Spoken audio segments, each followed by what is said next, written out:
redshirt junior on the golf team, as his father and two grandparents were both tragically killed yesterday in a plane crash somewhere in the Cherokee National Forest in Polk County, and they were en route to Raleigh for the Tar Heel intercollegiate golf tournament, where the Raiders are participating this weekend. They are 14th going into the final round of that tournament, but our condolences to Carter and his family. That kind of puts something like what happened on this baseball field yesterday in total perspective. Certainly does. We will take a break, and when we come back, tell you a little bit more about today's game. Middle Tennessee, Louisiana Tech. We'll also have an interview with one of our captains, Eston Snyder. It'll be coming up after this on the Blue Raider Network from Van Wagner. Hey, Blue Raider fans, this is Tim Page with Exit Realty Bob Lamb and Associates. Are you on the fence about selling your home? Feel overwhelmed at the thought of purchasing a new home? Well, it's time to get moving.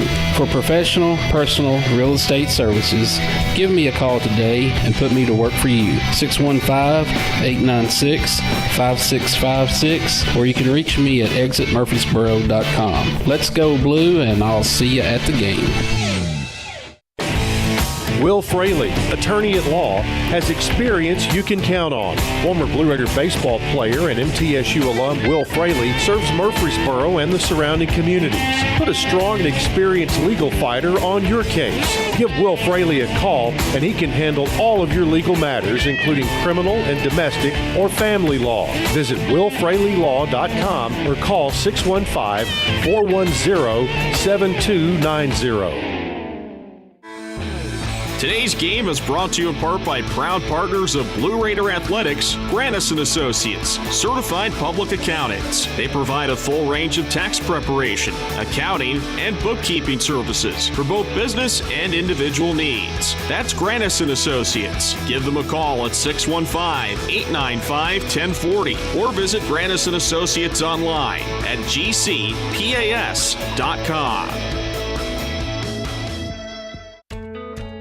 Not feeling well and need to see a doctor? Find the care you need now at Ascension St. Thomas.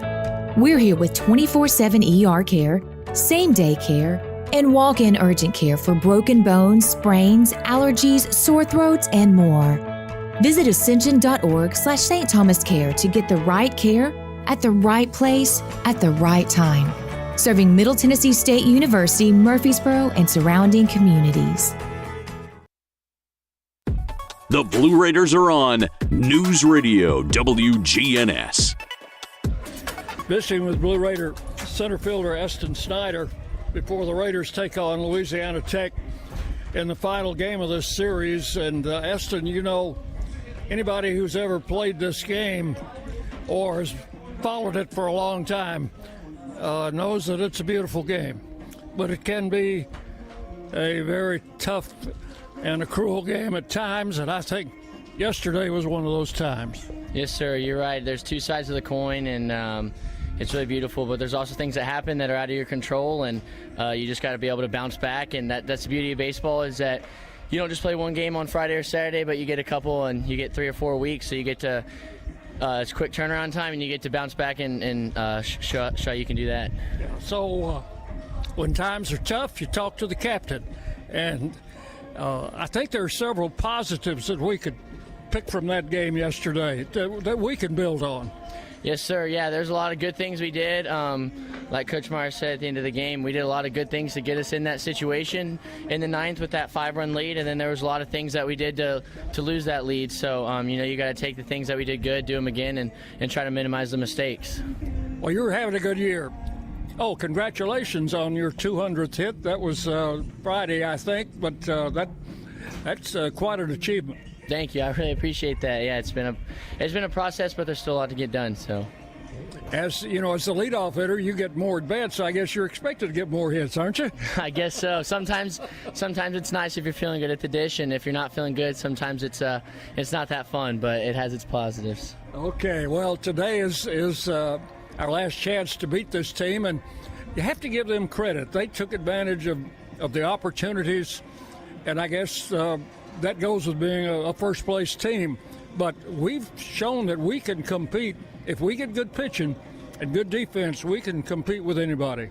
Yes, sir. It's just being consistent, and like you said, they're a good team. But we've had the opportunity to take both games, Friday and Saturday, and sadly we didn't. But you got to forget about that and move on to the next game. But I think that, like you said, we've done a lot of good things. So if we can put those things together in this Sunday game, then we can take it and take some positives from it. All right, time to turn the page today. Let's go get one. Yes, sounds good. I'll see you later. That is Eston Snyder, Blue Raiders center fielder, senior, and one of the leaders of this team, and his thoughts on the game yesterday and the series, and I guess in a nutshell, kind of the season. John, as the Raiders have played in tough luck lately. Well, you think about what Eston just said about those first two games. We could just as easily be 2-0 instead of 0-2 for the weekend. Looking back to Friday night, you get a hit here, get a hit there. I'm thinking back to the fact that we had a runner in scoring position with less than 2 outs in 7 of the 9 innings and just couldn't quite get that key hit. But we know that we can because we've seen some really timely hitting. Yesterday, what can you say? A couple of unforced errors, and all of a sudden the wheels come off, and it was like a big gut punch. In the rest of the conference yesterday, Kennesaw defeated Sam Houston 10-0. Western Kentucky over Liberty 4-2. FIU defeated New Mexico State 8-2, and Dallas Baptist over Jacksonville 7-4. Louisiana Tech continues to lead the league at 8-2. Western Kentucky is second at 8-3, and Dallas Baptist third at 7-4. Followed by New Mexico State and Kennesaw. They are both 6-5, and those are the teams in the conference that are over 500 and make up the leaders. And all of these series will continue today, and we'll check scores for you around the 7th inning and bring you up to date on how those games are going. So it's Middle Tennessee and Louisiana Tech. Raiders come in 15-20. 2-9 in the conference. They have lost 7 straight now. Louisiana Tech 23-12. They are 8-2 in the conference and leading the league, and they have won 6 in a row. So we'll have to see what happens today. 2 head coaches are meeting at home plate with the umpires. Lane Burrows in his 9th year at Louisiana Tech. Jerry Myers, 3rd-year head coach at Middle Tennessee. We're going to take a break. And when we come back, we'll be ready for starting lineups. 2 minutes now on the Blue Raider Network from Ben Wagner.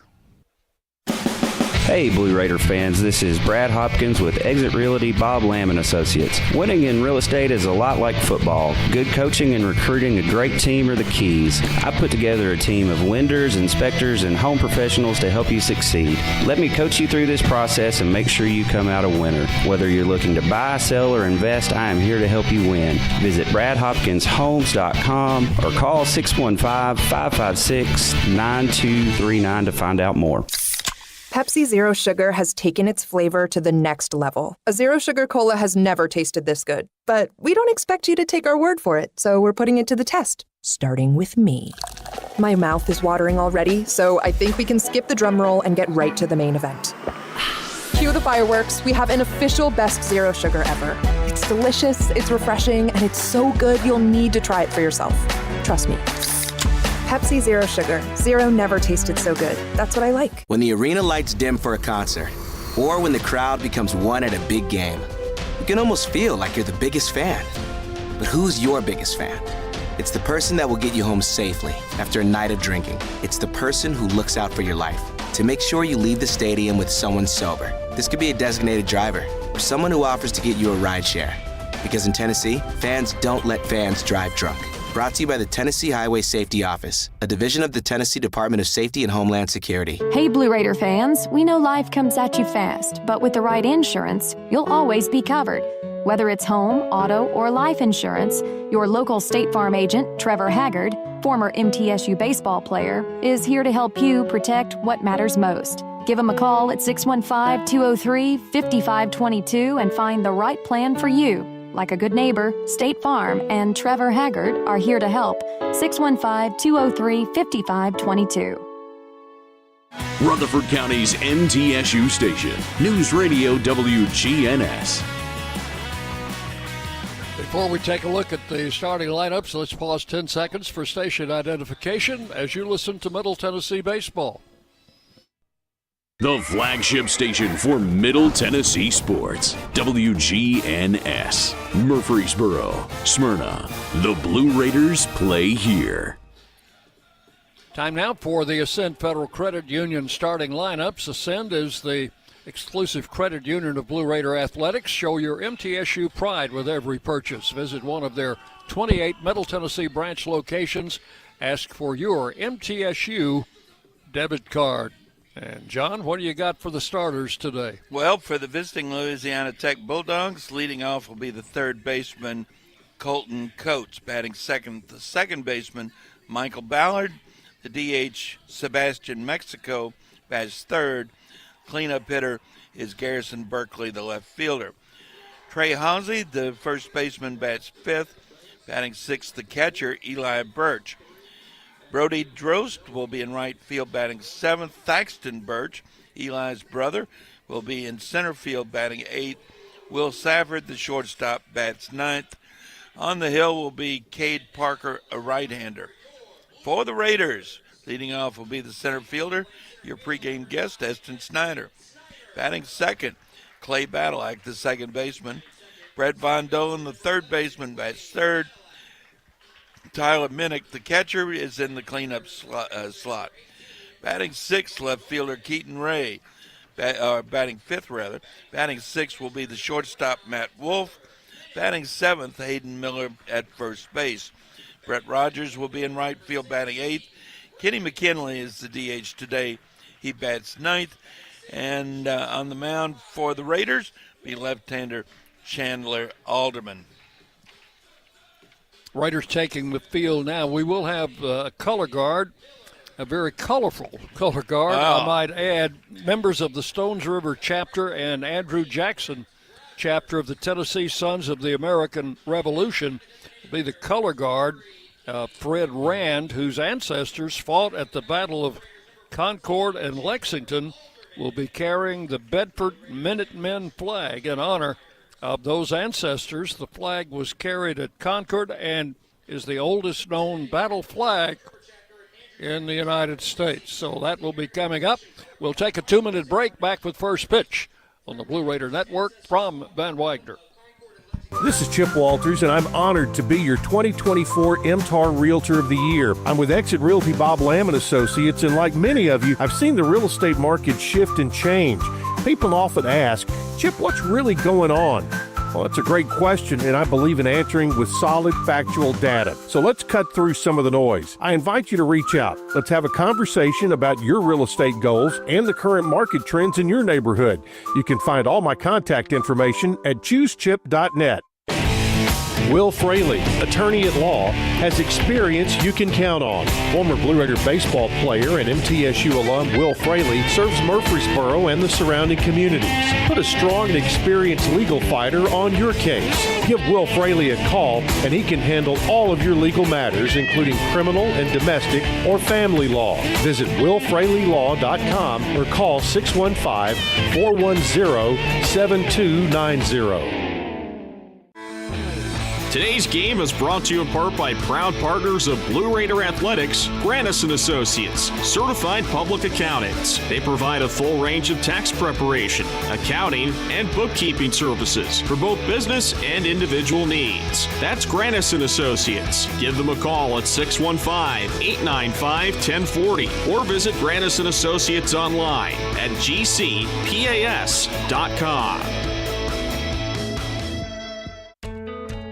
Not feeling well and need to see a doctor? Find the care you need now at Ascension St. Thomas. We're here with 24/7 ER care, same-day care, and walk-in urgent care for broken bones, sprains, allergies, sore throats, and more. Visit ascension.org/St. Thomas Care to get the right care at the right place at the right time. Serving Middle Tennessee State University, Murfreesboro, and surrounding communities.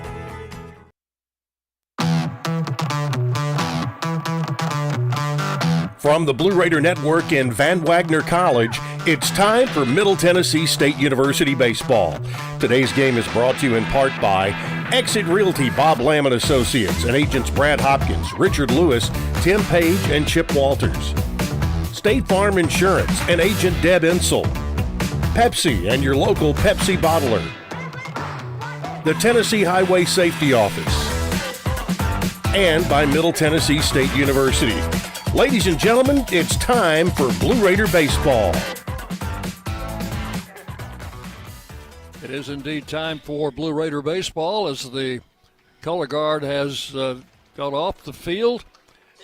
Raiders will move to their defensive positions. We'll have a first pitch thrown out by Blue Raider baseball fan Bryson Brown, son of Alan Brown. Alan Brown won an auction item at the Groundhog Day luncheon, which includes season tickets, standing with the team during pregame, and throwing out the first pitch. So his son Bryson will do the honors today, and he clipped that outside corner with a pretty good fastball.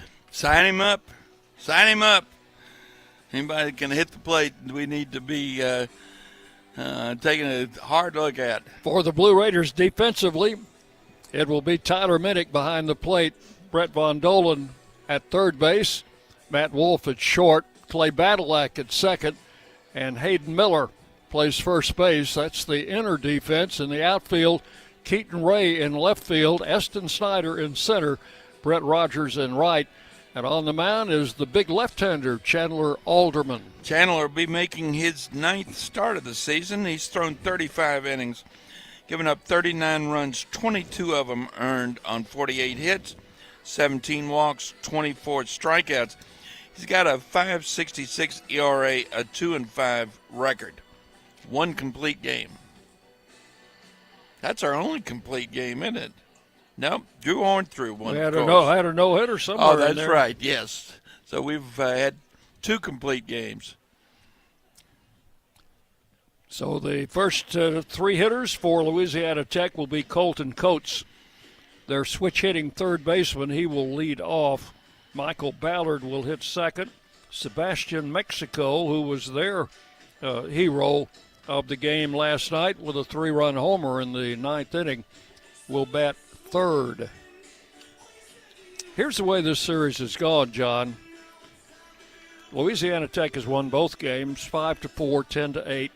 They've had a total of 18 hits in 2 games, 5 doubles, 4 home runs. Half of their hits have been for extra bases. Yeah, the Raiders in 2 games have had 22 hits, 3 home runs, and 19 singles. So only 3 extra base hits for the Raiders compared to 9 for the Bulldogs. Even singles, though, can drive in runs if you got a runner at second base and less than 2 outs. Put them together and they'll do it. That's right. That's right. Throw goes down to second. Interested in that pregame color guard commemorating the Battle of Lexington and Concord. Last summer when I was in the Boston area, I drove up to Lexington to see the green. It was a green space. Was it green? It was. Here's Coates, switch hitting third baseman, batting right-handed against the left-hander Alderman. And the first pitch of the game is on the way, and it is a little bit high for ball 1. But for a student of history like I tend to be, that was really something to walk on the same field that those Patriots fought on. Second pitch is high. First pitch time, John. First pitch time is 1:06. 2 balls, no strikes. The count to Coates. Both pitches to him have been high. So Alderman will try to get it down, does, and it's swung on and fouled off. 2 balls and 1 strike. Well, on the way to Liberty last weekend, we passed Lexington, and I misidentified that. I told my director of transportation that was where we had a Civil War battle fought, but nope, it was in Lexington, Mass, and not Lexington, Virginia. No, that was the Revolutionary War, yes, of course. Ground ball to second, going to be picked up by Badalak, plays it over to first, 1 up, 1 down in the first inning. Batter is Michael Ballard, the second baseman. Ballard coming in at .302 on the year.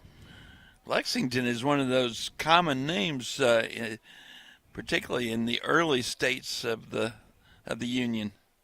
Pitch is a ball out. Oh, strike call. We have a home plate umpire with a delayed right arm. Yep.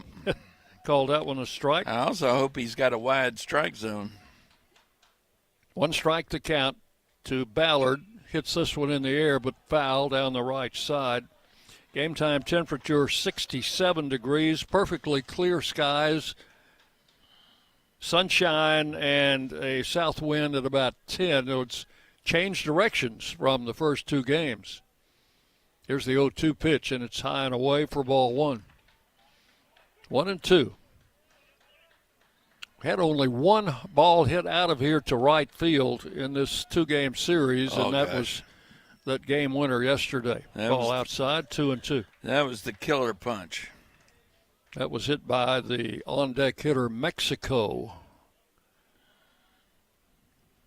Here's the 2-2 pitch. High and away, ball 3. Full count now, 3-2. 1 out here in the top of the first inning. We're just underway at Reese Smith Field.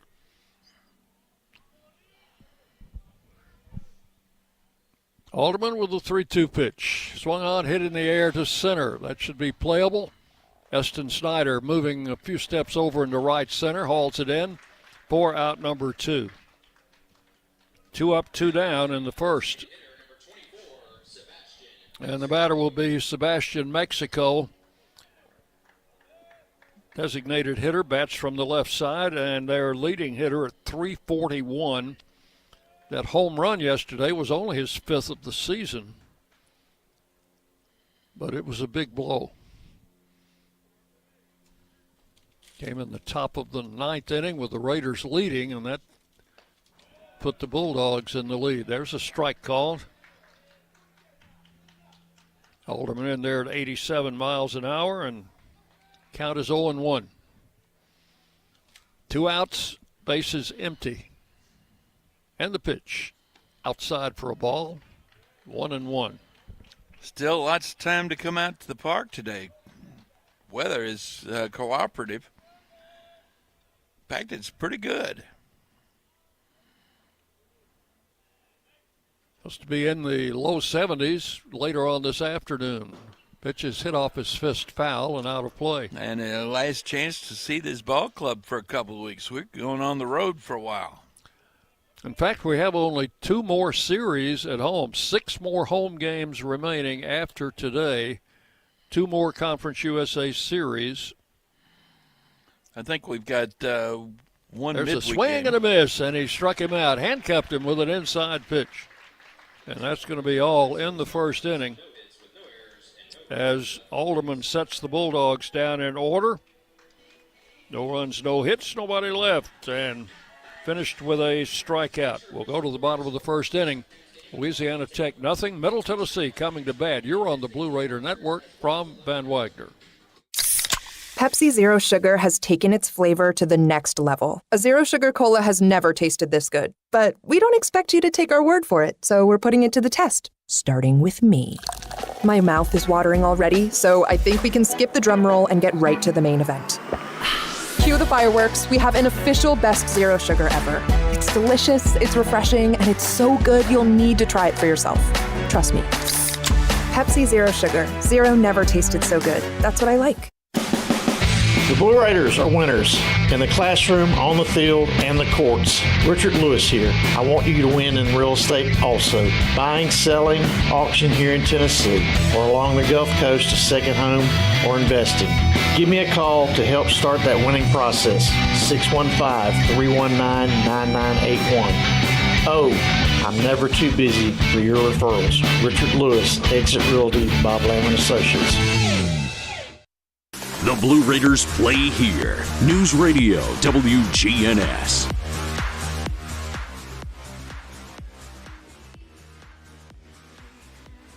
And we go to the bottom half of inning number 1. No score in the game. Raiders will have Snyder, Badalak, and Von Dolan to face Louisiana Tech. Defensively for the Bulldogs, they will have Eli Birch behind the plate. Colton Coates at third, Will Safford at short, Michael Ballard at second, and Trey Halsey at first base. In the outfield, it will be Garrison Berkeley in left field, Thaxton Birch in center, and it will be Brady Droust in right field. And on the mound will be right-hander Cade Parker. Cade Parker making his 8th appearance, his 5th start. He's thrown 15 2/3 innings, given up 10 runs, 8 of them earned on 15 hits, 3 walks, 11 strikeouts. He's got a 4.60 ERA, a 2-1 record. Opponents hitting .254 against this right-hander. He's been known to hit some folks. He's got 4 hit batters to go with those walks. Eston Snyder, who has been hit more than any other Blue Raider batter, will step into the box, hitting a team-leading .373 on the year. He got cheated out of one of those hit batters the other day. Yesterday, pitch inside ball 1. The umpire ruled he leaned into the pitch rather than called batter's interference. Being hit. So pitch, check, swing, and a strike. It's 1-1. Parker threw that one in there at 89.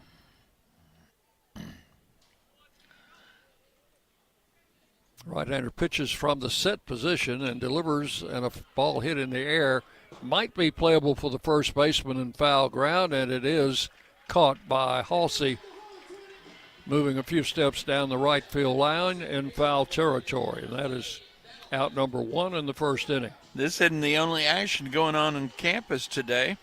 Over at the outdoor tennis complex, they're playing Wichita State.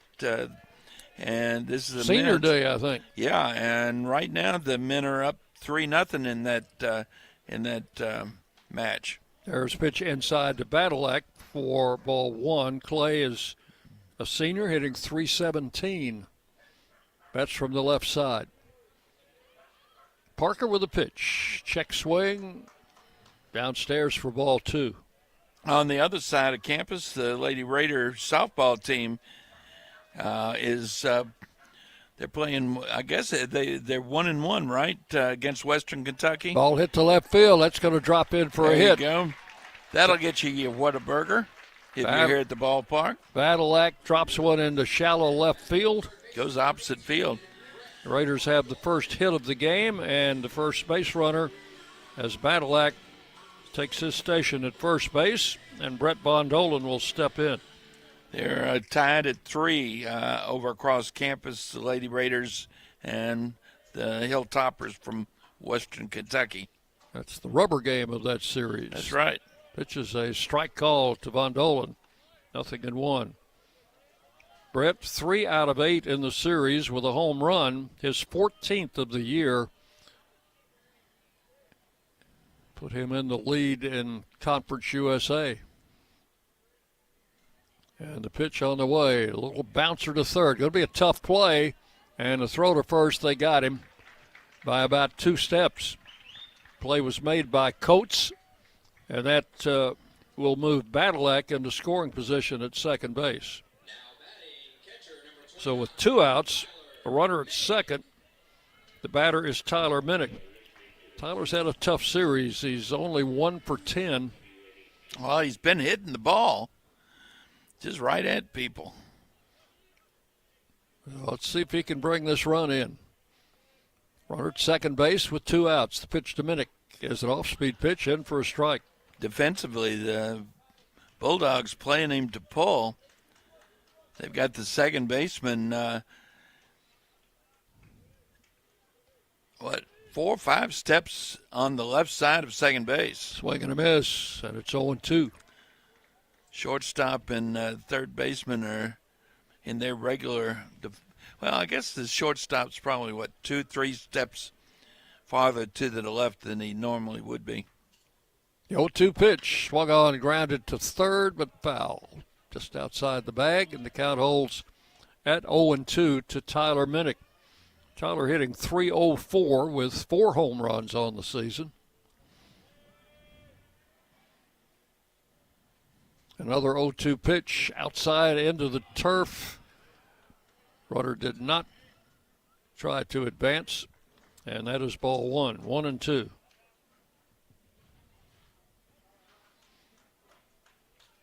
Catcher Birch had to come out of his stance to pick that ball up just a few feet down the first base side. And this one is also outside. They're trying to get Minnick to chase. Yeah, they've been working him outside all weekend. 2 balls, 2 strikes to the Blue Raider catcher. Raiders in their camo tops today, white pants and the blue caps. There's a little tap foul. And he hit that right off his hands. And the count holds at 2-2 with a runner at second. 2 outs in the first inning. No score, just underway at Reese Smith Field. Glad to have you along. And the pitch to the plate is check swing, and that is ball 4. Outside, ball 4. So that is a base on balls. And runners are at first and second with 2 outs. Keaton Ray will stand in now. He's been swinging the bat very well in this series. 4 out of 7. All singles, but he's been hitting some shots. Well, a single's going to score a run here. Keaton, a left-handed batter. High, they throw back to second. And scooting back there ahead of the throw was Badalak, and a good stop by the shortstop kept that ball from going to the outfield. That is the first ball we've seen Eli Birch throw. He started on Friday night. We stole some bases. We never saw him throw. And the pitch to the plate is a check swing. Did he go around? Yes, they say. I thought he did. They confirmed by the third base umpire.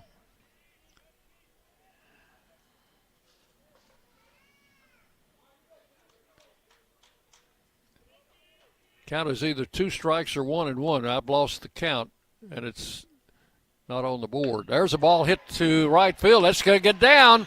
That's going to score a run, maybe 2. It's off the wall. Badalak will come in to score. Here comes Minnick, and he will score standing up. And there's that is a 2-run double for Keaton Ray, and the Raiders lead it 2-0. That's that extra base hit that you've been looking for 2 days. It's off the wall just to the right of the 365 sign in right center field. For Keaton Ray, his 6th double of the season, RBIs number 11 and 12, and the Raiders are on top 2-0.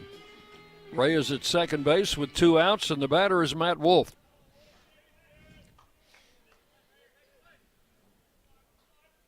Single and a walk, and a 2-run double. Check swing by Wolf, and they ring him up. This time the first base umpire was asked, and he said, yes, that was a strike. No balls, 1 strike to count. That's the first double of the series for the Raiders. They had 3 home runs, but no other extra base hits. Pitch outside in the turf, 1 ball, 1 strike. Matt Wolf hitting .304. Does have 1 home run on the season. Parker checks the runner at second. That pitch is outside. 2-1.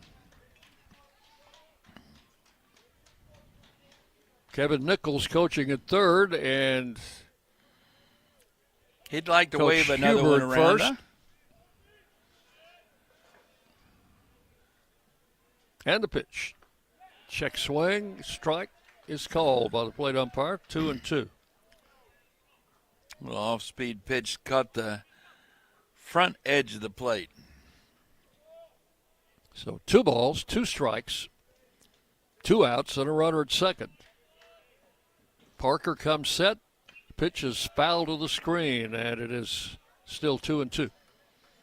Hayden Miller waiting to hit next.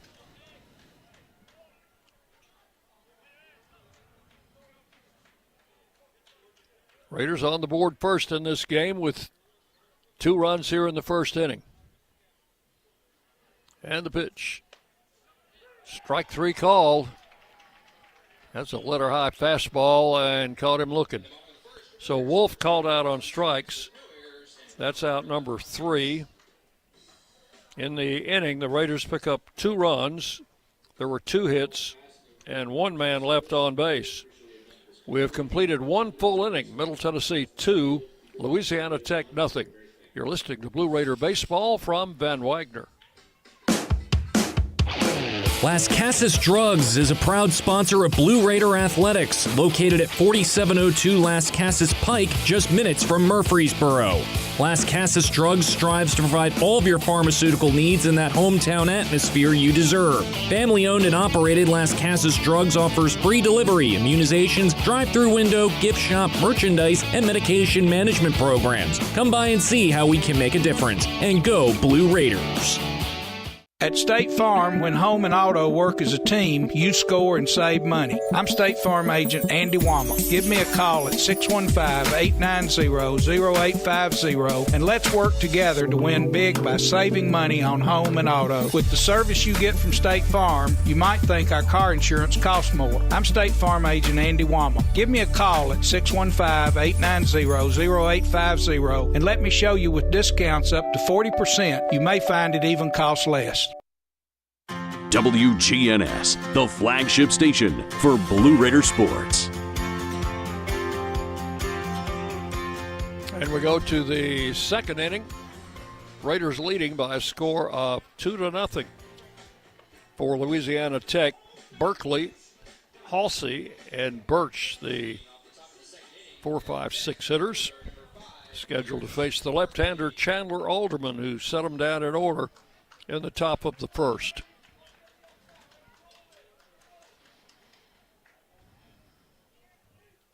Berkeley, a right-handed batter. He's 1 for 8 in the series. That 1 hit was a home run. Here's Alderman's pitch, and it is in there for a call strike.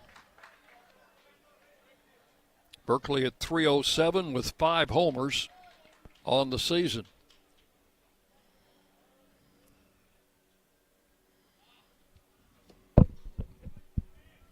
Left-hander with a long look goes into the full windup, and the pitch is outside. 1 ball, 1 strike. That home run by Berkeley was a solo home run. Came in the second inning yesterday and gave Louisiana Tech the lead. There's a foul over by the Tech dugout down the third base side. It's 1 ball, 2 strikes to Berkeley. They held that lead until the 7th inning. Raiders went on top in the 7th. Piled on in the 8th, and the bottom fell out in the top of the 9th. That's exactly what happened. 1 ball and 2 strikes to Berkeley. Chandler Alderman's pitch grounded to short. Matt Wolf up with it, over to first in time. That is out number 1. Couple of ground ball outs now for Chandler, and you like to see those ground balls from your pitcher. Here's Halsey, the first baseman. This guy is huge. 6'2", Yes. 240, and he's still growing, John. He's only a freshman. Big left-handed hitter against the left-hander Alderman. And the pitch to the plate outside. They trying keeping the ball away from him. He had 2 home runs on Friday, both to left field, off left-hander Colin Kerrigan. So he went against the book. Well, and he also went against the wind. Well, he actually hit him the only place in the park that was going to go on Friday night. They're trying to keep that ball away from him. There's ball 2 outside, 2-0. Halsey, a freshman, and hitting .288 on the season. He's out of West Monroe, Louisiana. That's just down the road from Ruston. And ball 3 is a little high, 3-0.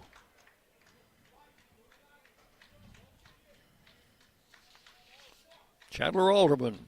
He's not a small guy himself, 6'5", 205, out of Poplar Grove, Illinois. There's the strike, 3-1. Halsey had only 2 home runs on the season coming into this series, and he doubled that on Friday night. There's ball 4 inside. So the first walk of the game, first base runner for the Bulldogs. And the batter is Eli Birch, the catcher. Started on Tuesday, came in as a pinch hitter in that 9th inning yesterday. He's 1 out of 6 in the series. That was a 2-run double. There's a ball hit in the air to right field. That sends Rogers back to the track. Looks up, and that one is gone. And we have a tie ball game. Eli Birch, a right-handed hitter, got it up into that south wind, and it clears the right field wall for his 3rd home run of the season. Scores Halsey in front of him, and it's now 2-2. Well, so much for that lead. The batter will be Brody Droust, the right fielder. He did not start on Friday night against the left-hander. Pitch high for ball 1. Colin Kerrigan, rather. Alderman with a pitch outside, ball 2, 2-0. Back in the lineup, though. Well, he was back in the lineup yesterday against the right-hander, and that home run was the 7th home run given up this season by Alderman. There's a ground ball to the right side. Badalek into the outfield grass, picks it up over to first in time. That is out number 2. So with 2 outs, the batter is Thaxton Birch. He is the older brother of the 2. Hitting .286, and he bats from the right side. He did start Friday, but and came in as a pinch hitter yesterday. That was a smash foul past third. Got out in front of that one. Yeah, down. Well, looked like somebody was going to jumped over the bullpen wall or the gate or whatever and couldn't handle it. Bounced back off onto the field. Somebody else had to go chase it. 1 strike to count to Thaxton Birch. And another ball hit that way, bounced 1 hop in front of the first base coach who never moved. He did not move a muscle. That is Jake Wells coaching at third. Matt Miller is their first base coach. 0-2 is the count. And struck him out swinging with a high fastball. So that is all in the 2nd inning, but the 2-run home run by Eli Birch ties this game. 2 runs, 1 hit, nobody left. We'll go to the bottom of the 2nd inning. Middle Tennessee 2, Louisiana Tech 2 on the Blue Raider Network from Ben Wagner. Middle Tennessee Electric proudly supports the MTSU Blue Raiders, and we're proud to power the scoreboard lights at Reese Smith Jr. Field. When it comes to the electric service in the community, you can always trust MTE to do what's best for our members. We serve by providing affordable, reliable, safe electricity and outstanding member service. Here at MTE, we serve to make life better for our members and their communities. Visit www.mtemc.com to learn more. And that scoreboard, light it up, Blue Raiders. Nothing is more expensive than a missed opportunity that could have changed your life. Maybe you're just graduating high school or are working and need to earn a degree to advance your career. Or you aspire to be a leader, and a graduate degree can make that happen. Whether you're just starting out or retooling for the future, Middle Tennessee State University can help you get there. MTSU, the University of Opportunities. You're listening to MTSU Sports on WGNS. We go to the bottom half of inning number 2. And before Hayden Miller steps to the plate, we'll give you our injury report brought to you by the law offices of John Day, Murfreesboro's personal injury law firm and a proud sponsor of the Blue Raiders. Of course, we have Trace Phillips out. Has missed several starts as a starting pitcher. And Nathan Brewer also out with an injury, so we're missing those two. For the Raiders, Hayden Miller stands in, bats from the right side against the right-hander Cade Parker. First pitch is a little bit outside, ball 1. I was talking with Eston Snyder the other night after the ball game, and I'd finished my interview on the field. And there's a ball hit in the air, and the shortstop fighting the sun, backpedaling into shallow center field. Makes the catch. That's a pretty tough chance, but the wind was playing with it. Safford hung with it, made the catch for out number 1. So you were talking with Snyder? Yeah, so I'm saying, the 2 games after I did a post-game interview with Nathan Brewer. He is injured and he's out for the season, apparently. I said, maybe you guys don't want to talk to me. He assured me it was not my fault. Here's Brett Rogers, takes an off-speed pitch for strike 1. So that made me feel better. Rogers hitting .333 on the season. Bats from the left side. He's a redshirt freshman. Takes the pitch outside. 1-1. Brett in the series, 2 out of 7 with a run batted in. Already got some action in the Louisiana Tech bullpen. Pitch outside, ball 2, 2-1. When you look at Parker's numbers and you see that he had only thrown, he was making his 8th pitch appearance. Swung on, hit into left center field. Pretty well hit, but playable as the left fielder Berkeley will haul it in. Few steps short of the warning track for out number 2. You've made 7 appearances, 8 appearances, and you've only thrown 15 1/3 innings. That means you're not going deep. You're probably making starts that are spot starts that turn into bullpen days. Kenny McHenry will bat with 2 outs and the base is empty and swings and misses at Parker's first offering. Kenny 2 out of 8 in the series. One of those was a 2-run homer. And the pitch. Swung on, hit sharply to short, picked up by Safford, and his throw to first is perfect, and that will retire the Raiders 1-2-3 in the second inning. Nothing across. We have completed 2 full innings. It's Middle Tennessee 2, Louisiana Tech 2. Blue Raider baseball coming your way from Ben Wagner. Hey, Blue Raider fans, this is Tim Page with Exit Realty Bob Lamb and Associates. Are you on the fence about selling your home? Feel overwhelmed at the thought of purchasing a new home? Well, it's time to get moving. For professional, personal real estate services, give me a call today and put me to work for you. 615-896-5656, or you can reach me at exitmurfreesboro.com. Let's go Blue, and I'll see you at the game.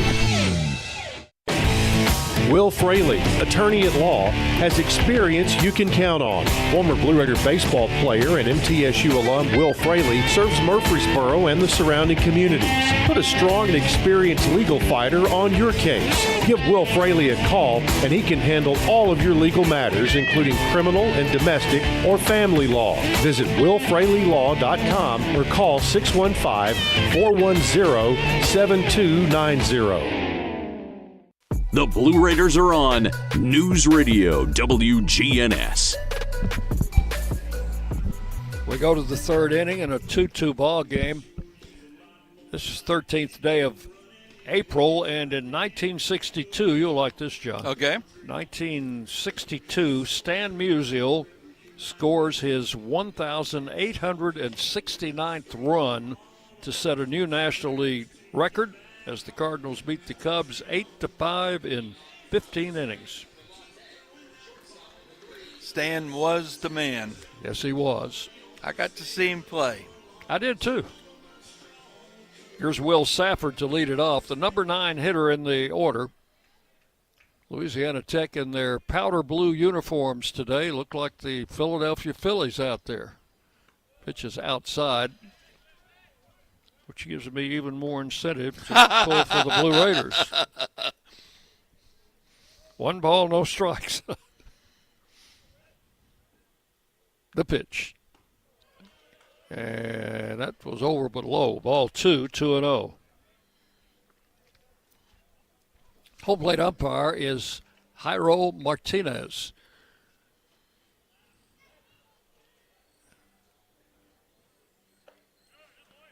At the knees for a strike, 2-1. Mike Mazza, who had the plate Friday, is at first base, and David Martinez, the home plate umpire yesterday, is at third. Check swing and a strike. 2-2.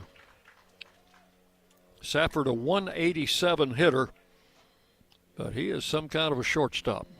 He's a senior. Transfer from LSU. Puts the ball in the air to left field. Keaton Ray drifting over near the line.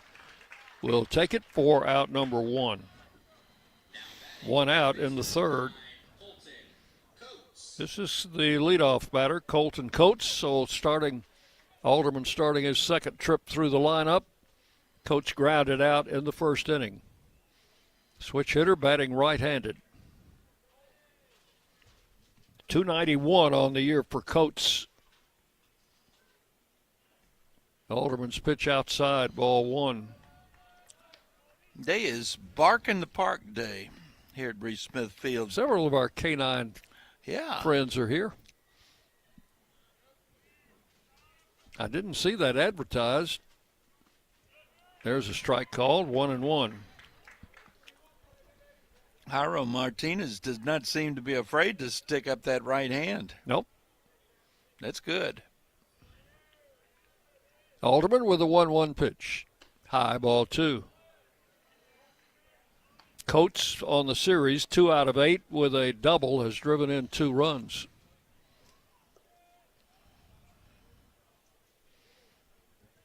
Two balls and a strike. And Alderman with the pitch. That is right down the pipe. Strike 2 call, 2-2. 1 out here in the third. We're in a 2-2 game. Raiders got 2 in the bottom of the first. Louisiana Tech answered with 2 in the top of the second. Here's the pitch. Swung on and missed. Foul tipped it back into Tyler Minnick's mitt. Yeah, that is out number 2. Got him on a pitch way, way outside. Strikeout number 3 for Alderman, who's fanned 1 in each inning now. With 2 outs, the bases are empty for Michael Ballard. Fly to center field in the first inning.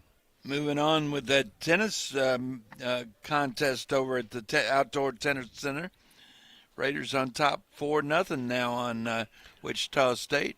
Ball hit high in the air down the left field line. Keaton Ray in foul ground. Makes the catch over by the bullpen. That's a nice play by the left fielder Keaton Ray, as he had to be wary of that bullpen wall while moving at full speed. That is all in the third inning. And some high fives as he comes to the dugout for Keaton Ray. That is all in the third. 3 up, 3 down. We'll go to the bottom of the third inning. It's Middle Tennessee 2, Louisiana Tech 2 on a beautiful Sunday afternoon. We're on Blue Raider Network from Van Wagner. Today's game is brought to you in part by proud partners of Blue Raider Athletics, Grannis & Associates, certified public accountants. They provide a full range of tax preparation, accounting, and bookkeeping services for both business and individual needs. That's Grannis & Associates. Give them a call at 615-895-1040 or visit Grannis & Associates online at gcpas.com.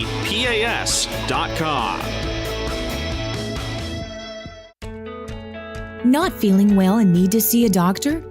Find the care you need now at Ascension St. Thomas. We're here with 24/7 ER care, same-day care, and walk-in urgent care for broken bones, sprains, allergies, sore throats, and more. Visit ascension.org/St. Thomas Care to get the right care at the right place at the right time. Serving Middle Tennessee State University, Murfreesboro, and surrounding communities. Rutherford County's MTSU station, News Radio WGNS. We go to the bottom of the third inning. Another April the 13th note.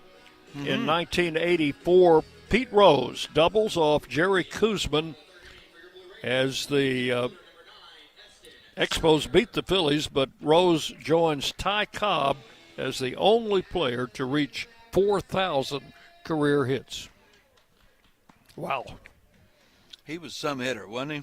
Eston Snyder will lead it off as we start the second trip through the Raider lineup, and Parker's first pitch is a strike called. Eston fouled out to the first baseman in the first inning.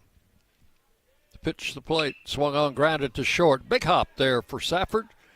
Guns it over to first, and in time for out number one in the inning. That throw nearly pulled Halsey off the bag. First baseman over is not too mobile. I think Coach Myers thought it did pull him off the bag. He's questioning the first base umpire about that call. He's going to have him discuss that. Well, there's no way the plate umpire could tell. The third base umpire would have a little better look, but really the guy that made the call had the best look at it. Yeah, I don't see this being overcome, but it was a close play, and it really looked like he could have. I can see why you would have a question. Yep. That might be, if you had the instant replay, that might be one that you'd want to take a look at. Oh, I think definitely, yes. Might have that next year, John. I don't know. The out is confirmed, so one away. The batter is Clay Badalak. Single in the first. And Parker delivers the pitch high and outside for ball one. I'm wondering when Conference USA will go to the two first base system. Several of our teams in the league already have it. I think it's optional. There's a pitch missing, ball 2-0.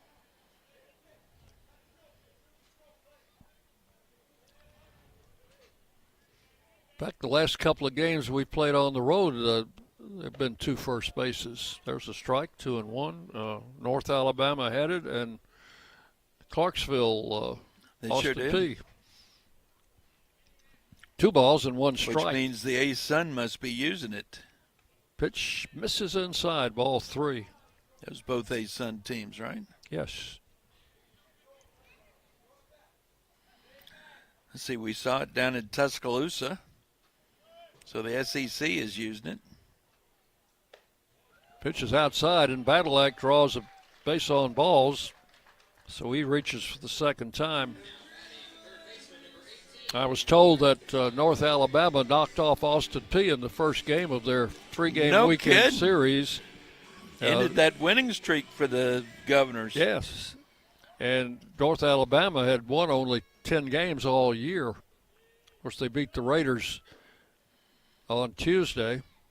There's a little tap foul off the bat of Brett Von Dolan.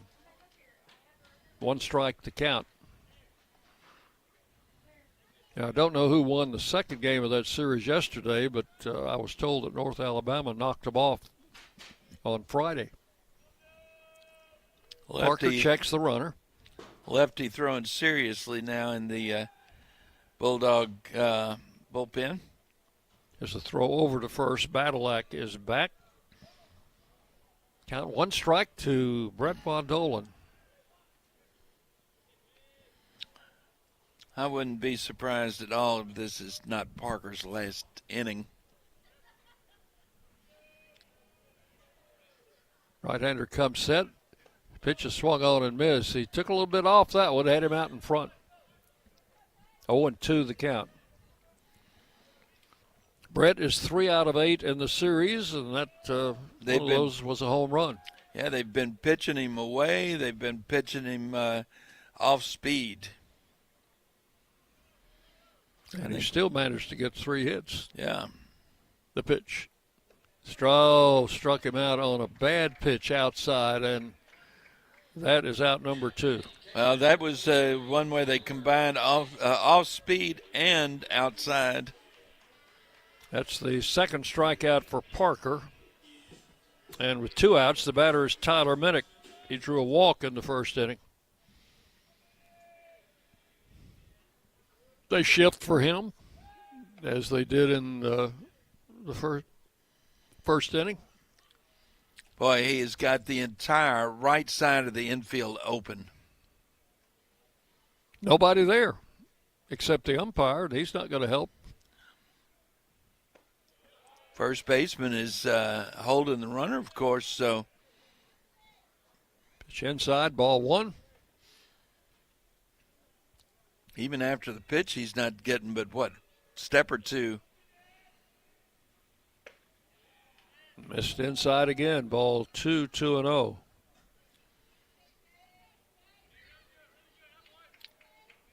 So right now he's got 90 feet to work with. After the pitch, he's got, 88 probably. Throw to first, runner back. Badalak has stolen the best in the series, so they're keeping an eye on him.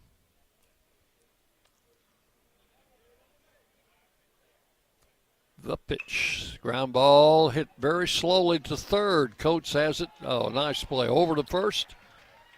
That will retire the side. So Minnick bounces out, third to first. In the third inning, no runs, no hits, 1 left. Totals after 3. Middle Tennessee, 2 runs, 2 hits, no errors. Louisiana Tech, 2 runs, 1 hit.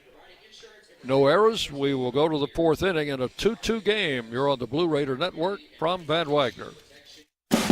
Hey, Blue Raider fans, this is Brad Hopkins with Exit Realty Bob Lamb & Associates. Winning in real estate is a lot like football. Good coaching and recruiting a great team are the keys. I put together a team of lenders, inspectors, and home professionals to help you succeed. Let me coach you through this process and make sure you come out a winner. Whether you're looking to buy, sell, or invest, I am here to help you win. Visit BradHopkinsHomes.com or call 615-556-9239 to find out more.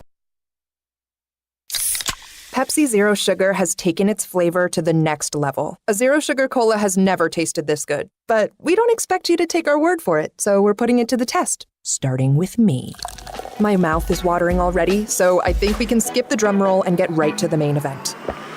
Cue the fireworks. We have an official best Zero Sugar ever. It's delicious, it's refreshing, and it's so good you'll need to try it for yourself. Trust me. Pepsi Zero Sugar. Zero never tasted so good. That's what I like. The Blue Raiders play here. News Radio WGNS.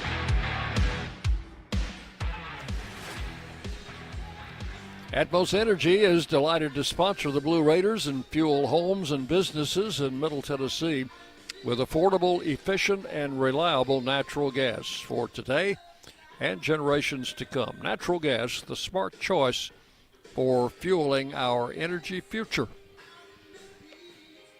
Chandler Alderman about to start his 4th inning of work in a 2-2 ball game. Bright sunshine on this Sunday afternoon at Reese Smith.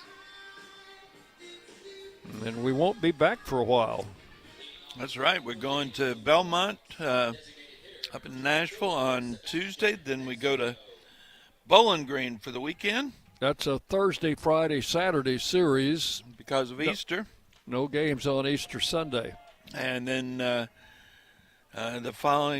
Tuesday after that, we go to Nashville again for our annual matchup with Vanderbilt. There's a strike called. Sebastian Mexico leading off in the fourth inning.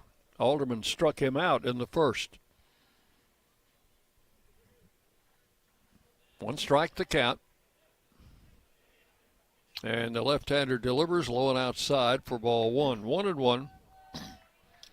Then we get back from Vanderbilt, and you're going to get on an airplane and go to Las Cruces, huh? New Mexico State, correct. So we won't be back for a while. The 1-1 pitch, swung on, grounded. That's fair ball. Oh, called foul.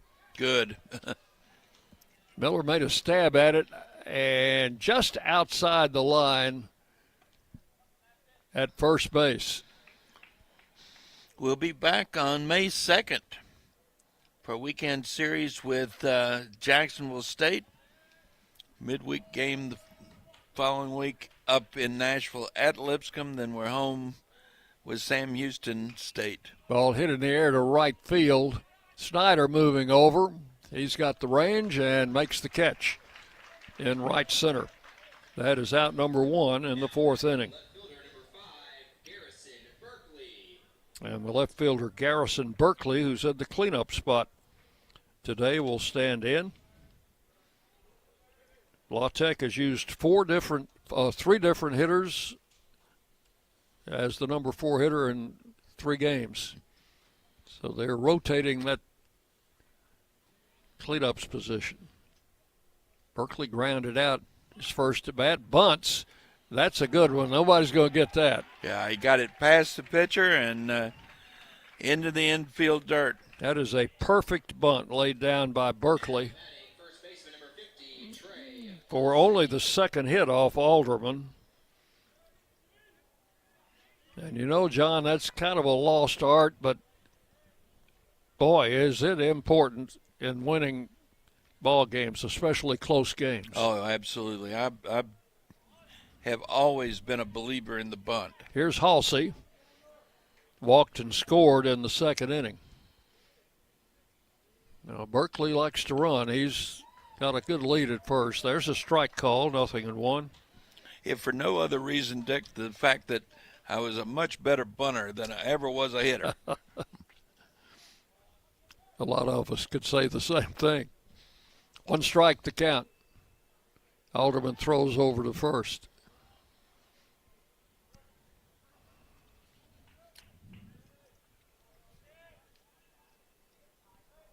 Raiders have a total of 6 pickoffs from their pitchers, but Alderman's not one of them. Throws over there again. Some left-handers can do it better than others. I don't know why. I guess it's in technique. 1 ball, no strikes. Halsey waiting. Long look, and the pitch. Check swing. I think he went. They say he didn't. 1-1. That long wait. Allman is usually pretty quick. He took that pitch clock all the way down to 1. I think he's altering his time there, just maybe to throw the runner off a little. Yeah. 1 ball, 1 strike. Foul to the screen, 1-2. Took the clock down to 4 on that delivery.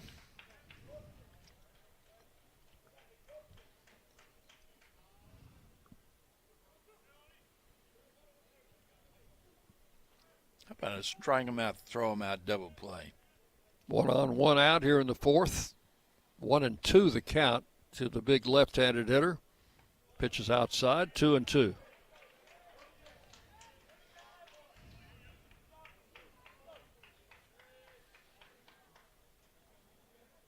At this time last year, Halsey was playing high school ball in West Monroe, Louisiana. Here's the 2-2. The runner goes, and a perfect hit and run. Line to left field. Berkeley's heading for third. They will have him at the corners with 1 out. Well, that is a storybook hit and run. That's the way you draw it up. And a perfect bunt and then a perfect hit and run. That's just good execution. And Hosey, for a left-handed hitter, he goes to left field a lot, doesn't he, Dick? Yeah, first and third with one out.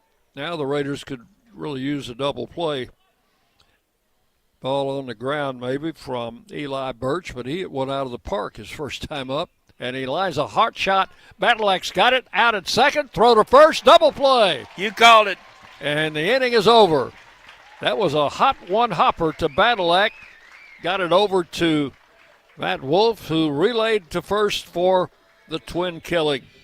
So in the inning for the Bulldogs, no runs, 2 hits, and 1 left.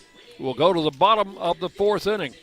Middle Tennessee 2 and Louisiana Tech 2. You're on the Blue Raider Network from Van Wagner. When the arena lights dim for a concert, or when the crowd becomes one at a big game, you can almost feel like you're the biggest fan. But who's your biggest fan? It's the person that will get you home safely after a night of drinking. It's the person who looks out for your life to make sure you leave the stadium with someone sober. This could be a designated driver or someone who offers to get you a ride share. Because in Tennessee, fans don't let fans drive drunk. Brought to you by the Tennessee Highway Safety Office, a division of the Tennessee Department of Safety and Homeland Security. Hey, Blue Raider fans, we know life comes at you fast, but with the right insurance, you'll always be covered. Whether it's home, auto, or life insurance, your local State Farm agent, Trevor Haggard, former MTSU baseball player, is here to help you protect what matters most. Give him a call at 615-203-5522 and find the right plan for you. Like a good neighbor, State Farm and Trevor Haggard are here to help. 615-203-5522. WGNS, the flagship station for Blue Raider sports.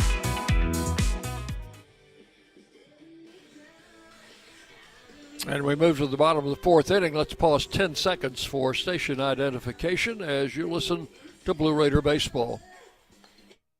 The flagship station for Middle Tennessee sports. WGNS.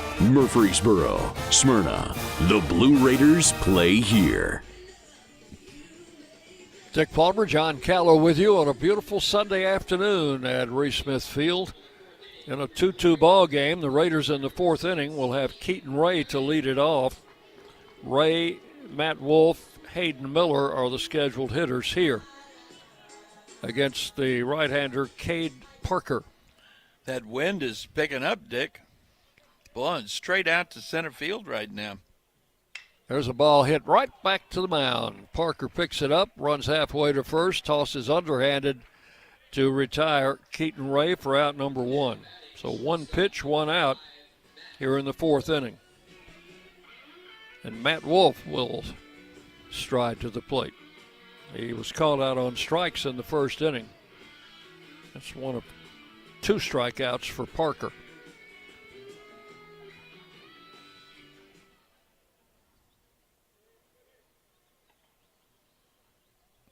Sophomore from Ohio and a transfer from Vanderbilt.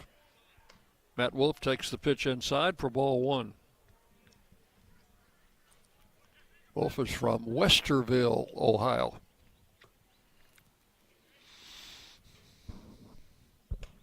Check swing, strike called, 1-1. That ball up in the zone. Had a notion, but held up. 1 ball, 1 strike to Wolf. 1 out here in the 4th.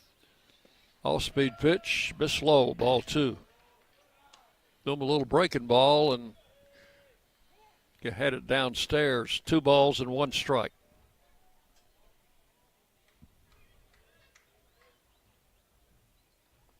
Parker with a pitch, and he lines it into left center. That's a base hit. Left fielder will cut it off, and a single for Matt Wolf. We'll have a runner at first with 1 out. Got it into left center field. Didn't quite have what it took to get through to the wall. Hit number 3 off Parker. The batter is Hayden Miller. popped out to the shortstop in the second inning. Miller's had a home run in this series. That was his 7th of the year. Throw to first, and back in there is Matt Wolf.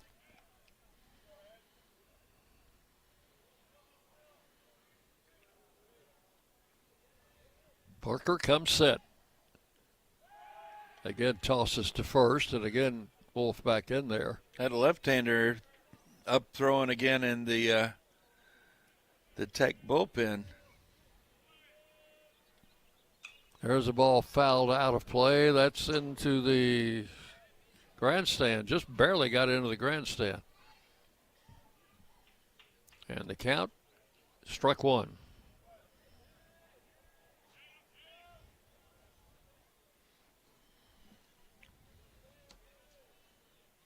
Wolf draws another throw at first.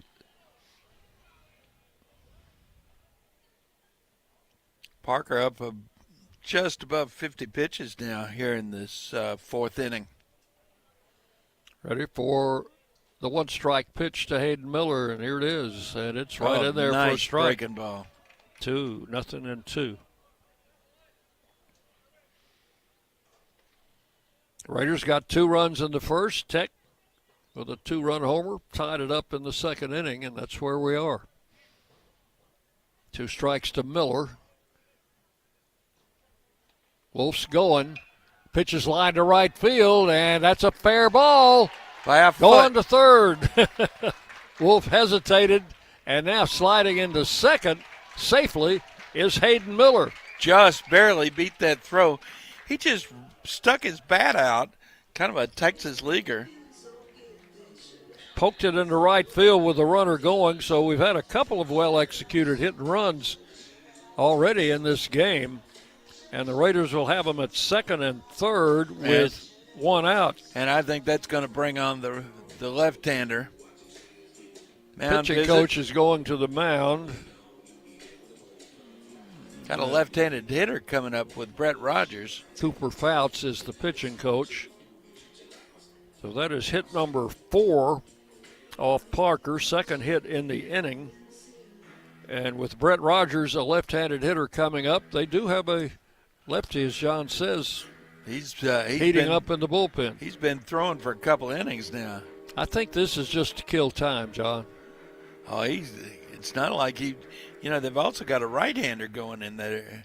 Pitching coach normally for Tech does not make the change, so it would have to be Lane Burrows, the head coach, come out to make the change if that's what's going to happen. Well, that conference is over, and Parker's going to stay. No change right now. Now, what they've got to do is figure out what they want to do with the infield. They are not going to play the infield in. They are going to play the shortstop. He's more like double play depth, even though the double play is not in order. They are in at first and third, and there's a bouncer to the second baseman. That'll get a run in. Oh, and first baseman fell down. Halsey, the first baseman, is not a picture of grace out there. And he fell down, stumbled after catching that toss from the second baseman. But Matt Wolf comes in to score, and Miller advances to third as Brett Rogers brings in a run with a ground out. 3-2 Raiders. Runner at third, 2 outs. McKinley looks at strike 1. I suspect Halsey is going to hear from his teammates. Oh, you know he will. Hey, can we see that move again? Yeah. Kenny swings and misses strike 2. Pitched him inside. They've been working these guys, these Raiders, away. 2 strikes, the count, and struck him out swinging. McKinley down on 3 pitches. That is all in the 4th, but the Raiders take the lead with 1 run on 2 hits. They leave 1 runner on base, And we have completed 4 full innings. Middle Tennessee 3, Louisiana Tech 2. You're listening to Blue Raider Baseball from Van Wagner. This is Chip Walters, and I'm honored to be your 2024 MTAR Realtor of the Year. I'm with Exit Realty Bob Lamb & Associates, and like many of you, I've seen the real estate market shift and change. People often ask, Chip, what's really going on? Well, that's a great question, and I believe in answering with solid, factual data. So let's cut through some of the noise. I invite you to reach out. Let's have a conversation about your real estate goals and the current market trends in your neighborhood. You can find all my contact information at choosechip.net. Will Fraley, attorney at law, has experience you can count on. Former Blue Raider baseball player and MTSU alum Will Fraley serves Murfreesboro and the surrounding communities. Put a strong and experienced legal fighter on your case. Give Will Fraley a call and he can handle all of your legal matters, including criminal and domestic or family law. Visit willfraleylaw.com or call 615-410-7290. You're listening to MTSU Sports on WGNS. Lightning's Locker Room, powered by Textbook Brokers, is the place to get your Blue Raider gear. See the selection online at mtsugear.com or at their Greenland Drive location. Lightning's Locker Room, the official game day provider, powered by Textbook Brokers. We can look out the window and see it right across the street, John. Sure can. Leading off for Louisiana Tech, Brady Droust. The right fielder grounded out in his first at bat. Slices one foul into the screen for strike one. Lefty against lefty here in the 5th inning. Raiders leading 3-2, pushed across the go-ahead run in the bottom of the 4th.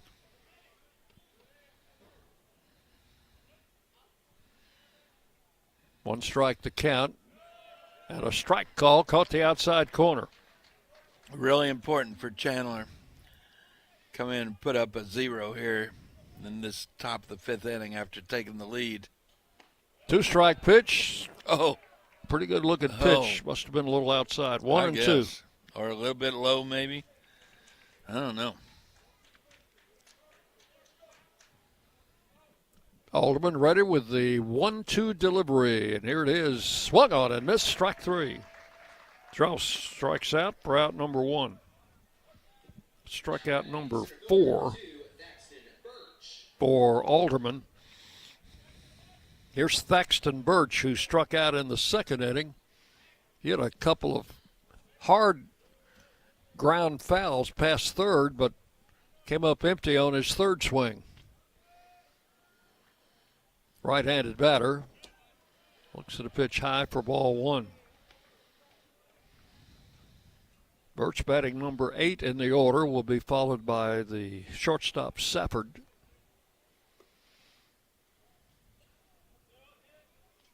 And the left-hander Alderman delivers. There's a hot shot past Von Dolan, rolling into left field on his way to second. And the throw coming in, and that gets by. Oh, that's bad. He's gonna score. Yeah, he's gonna score. That's a 2-base throwing error, and that was from Keaton Ray, I guess, the left fielder. Wow. So that ball just a foot fair, and got down out far enough that Keaton Ray had to go over into foul territory to pick it up. And then a throw that got away from Clay Badalak and into right field. Nobody there to back it up. You give him a double and a 2-base throwing error by the left fielder Ray, and that will tie the game at 3. Safford around the bunt, takes the pitch low for ball 1. First error of this ball game, and it cost the Raiders a run. That lead didn't last long, did it? No, it did not. Safford takes the pitch outside, 2-0. There was no backup to the throw, and it just went into foul territory down the right field line. Ball 3. You don't want to walk the number 9 hitter, but he's behind 3-0.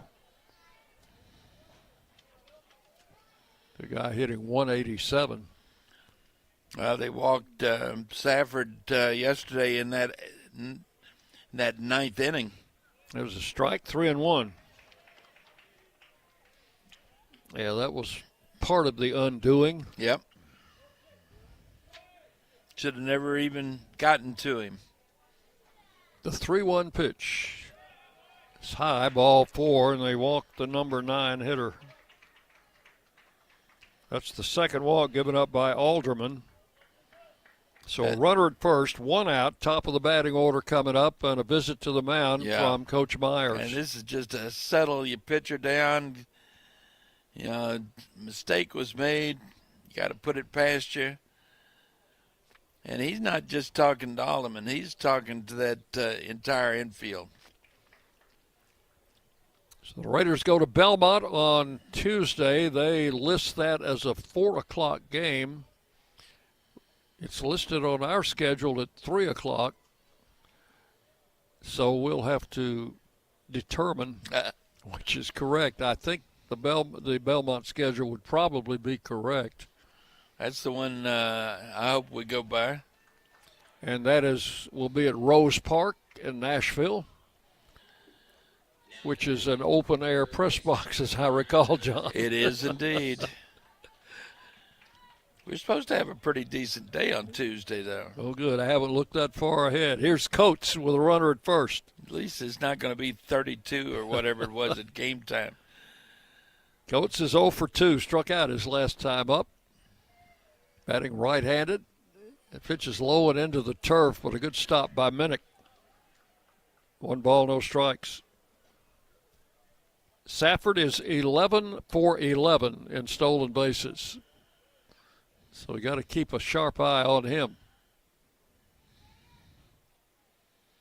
Alderman delivers, swinging a foul back, and he was not going. Well, here's the deal, Dick. We're going to be in the 80s tomorrow. On Tuesday, back into the mid-60s. Oh, ouch. Yep. So wear your sweatshirt. 1 ball, 1 strike.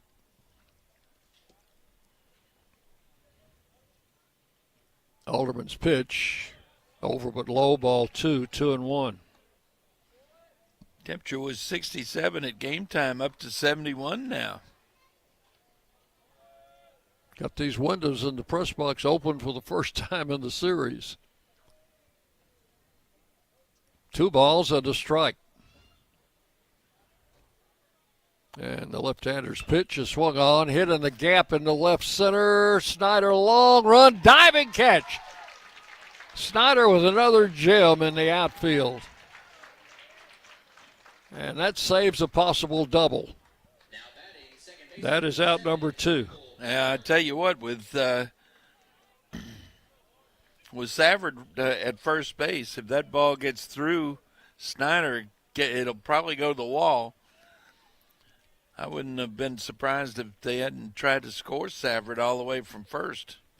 The batter is Michael Ballard, who is 0 for 2. Alderman, a long look at first. The pitch, check swing, and a strike. Rob Alderman, 0-1. Surprised Chandler hasn't thrown over to first yet, but he is keeping a sharp eye on the runner. 1 strike to count to Ballard. There he goes. Pitch is high. Oh, a nice throw from Minnick, and he is OUT at second. That is going to be all in the 5th inning. Minnick guns him down. 1 run, 1 hit, 1 costly error. Nobody left. We are halfway home in this game. It's Louisiana Tech 3 and Middle Tennessee 3 on the Blue Raider Network from Van Wagner. Today's game is brought to you in part by proud partners of Blue Raider Athletics, Grannis & Associates, certified public accountants. They provide a full range of tax preparation, accounting, and bookkeeping services for both business and individual needs. That's Grannis & Associates. Give them a call at 615-895-1040 or visit Grannis & Associates online at gcpas.com.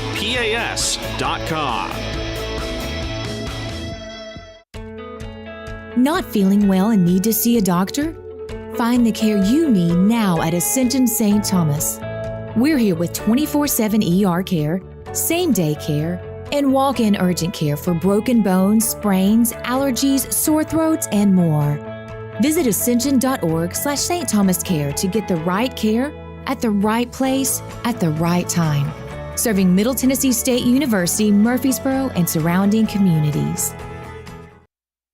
The Blue Raiders are on News Radio WGNS. We do have a new pitcher coming in for the Bulldogs. He is a left-hander. Number 54. And that would be Landon Fontenot, freshman from Stonewall, Louisiana. Well, Landon Fontenot making his 9th appearance, 6 of those in relief. He's thrown 15 innings, 8 runs, 7 of them earned on 8 hits, 6 walks, 16 strikeouts, 4.20 ERA, a 1-0 record. Opponents hitting 151, but of those 8 hits, 2 of them have left the ballpark. So Fontenot is on for Parker. Cade Parker pitched 4 innings, gave up 3 runs, 4 hits. And the batter for the Raiders, the leadoff man, Eston Snyder, who is 0 for 2. Against the left-hander, he drills it into center field for a base hit. 1 pitch and a runner at first with no outs.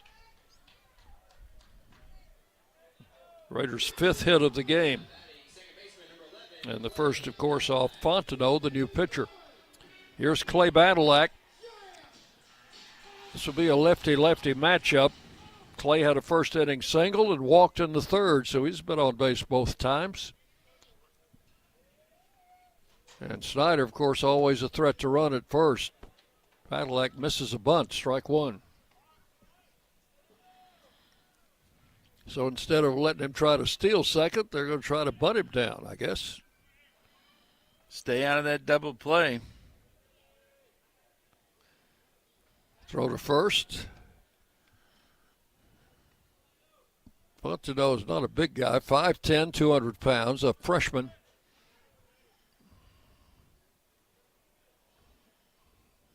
And the pitch to the plate is bunted foul, strike 2.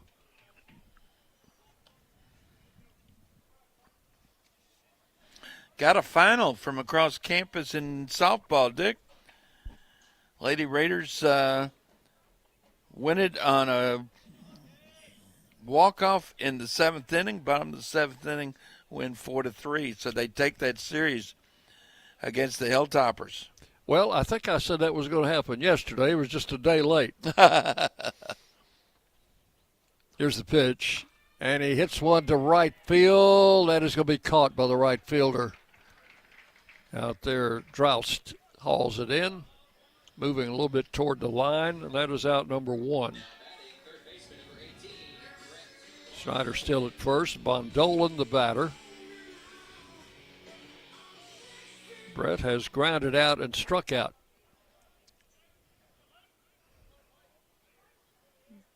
The left-hander will throw over to first. Snyder's back. Eston has stolen 18 bases in 20 attempts this season. It's been a while since he swiped one. That gets another throw over there. Men's tennis, Raiders still with 4 wins over Wichita State. Action ongoing. I think there's 7 points in a men's tennis match, 4 points in a women's tennis match. Here's the pitch. Outside. 1 ball, no strikes to Von Dolan. Tyler Minnick waiting to hit next. Snyder edges off first. The pitch outside. 2 balls, no strikes. Left-hander's pitching very carefully to Von Dolan, and well, he should, to the league's home run leader. Throw to first, runner back. Yeah, looking at it, I'm seeing a couple of matches that are in the third set. 2 balls, no strikes. The pitch. Von Dolan skies it foul, out of play to the right. 2-1. Here's one that's still in the second set. It's senior day over at the outdoor tennis complex. 2 balls and a strike. Throw to first.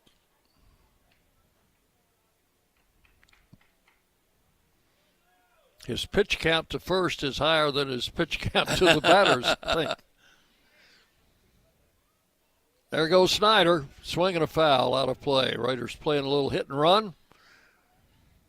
Eston has to throw it in reverse and come back to first base. 2-2.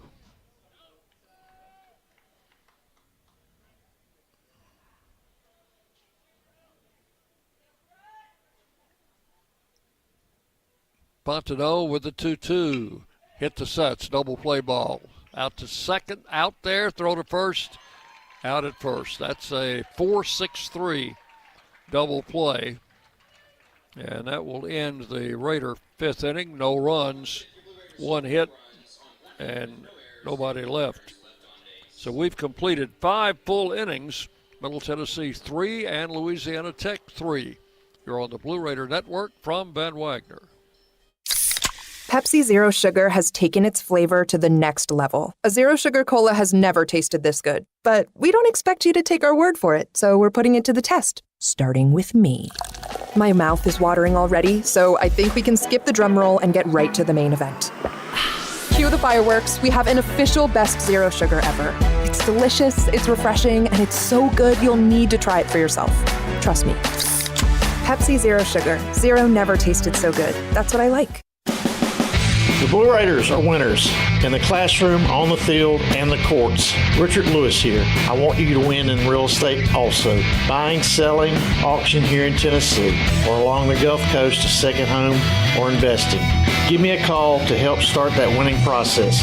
615-319-9981. Oh, I'm never too busy for your referrals. Richard Lewis, Exit Realty, Bob Lamb & Associates. Rutherford County's MTSU station, News Radio WGNS. Well, they drag the infield after the 5th inning. That's our good grounds crew out there pulling those drags. Looks like a lot of freshman pitchers to me.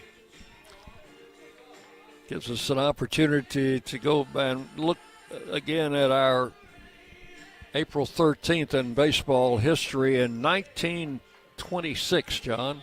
Got it. Walter Johnson takes on The big knuckleballer. train. Yeah, the big train takes on knuckleballer Eddie Rommel in baseball's greatest opening day pitchers duel. 15 innings, a game won by the Senators 1-0. Johnson gives up 6 walks, fans 12, and goes the distance. Leading off for the Bulldogs, Ballard. He was batting.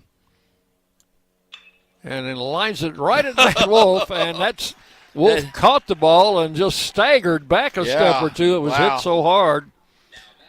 But that is out number 1. That'll count just like a pop-up. 1 out. Ballard lined out, hit it right on the nose to Matt Wolf. Here's Mexico. Hey, he hit that ball hard. Wow.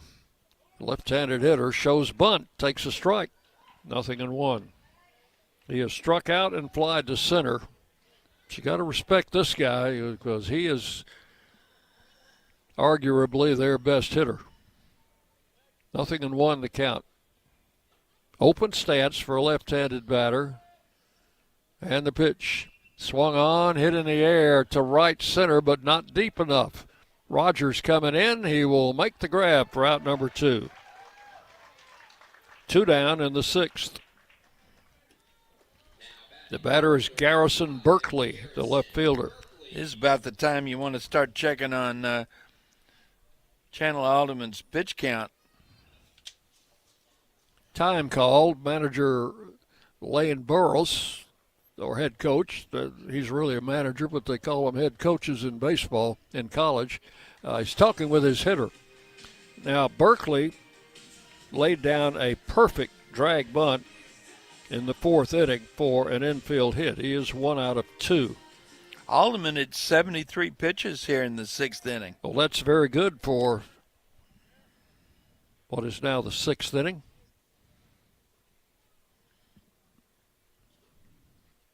Berkeley stands in from the right side and takes a strike on the inside corner. 1 strike to count. You're not going to bunt that pitch. No, that was that fastball. And it was up and in. Here's the 0-1. That's over but low. 1 ball and 1 strike.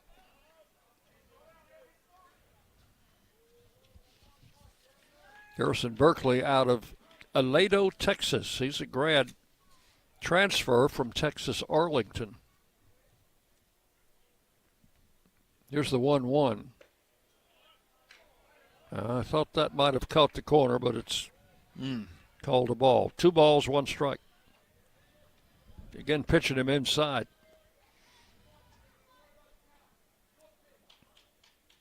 You know what we forgot again today?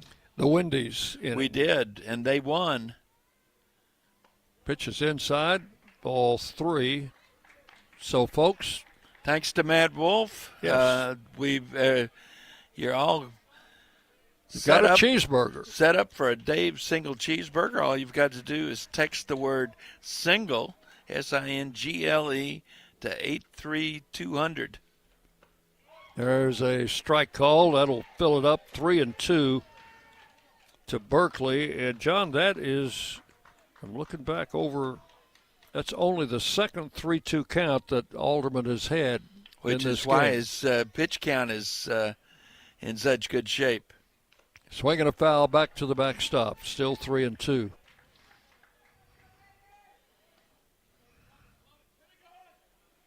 So we'll tell you again a little bit later how to get your cheeseburger.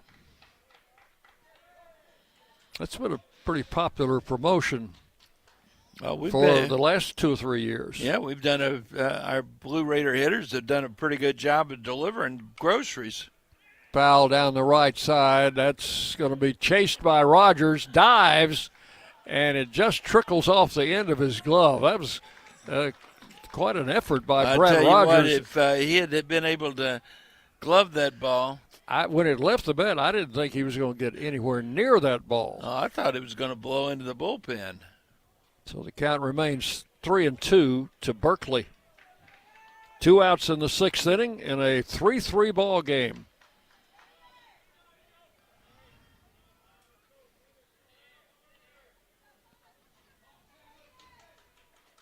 And the left-hander Alderman delivers high for ball 4.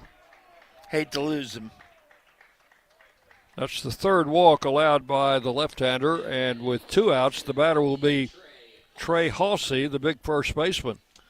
He's been on base twice, has walked and scored on the 2nd, singled in the 4th.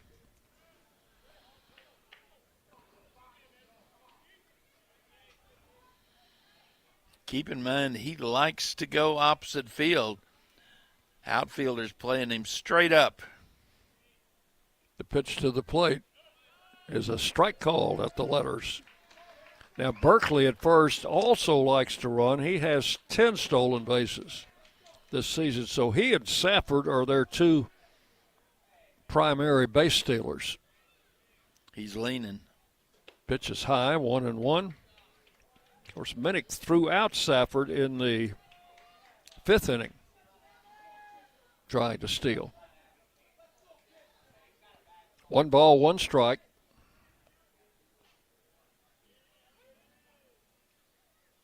Alderman, a long look. The pitch swung on and foul to the screen, 1-2.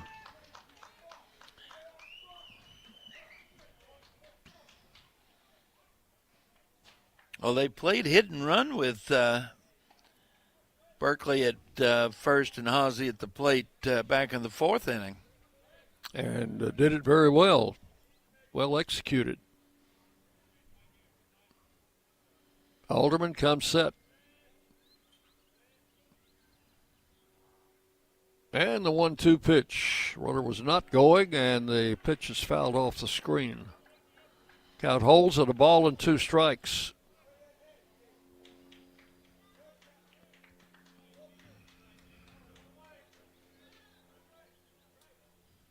Big scoreboard out in right center field shows a lot of goose eggs in this game. Score tied at 3. The pitch off speed high, ball 2. 2-2.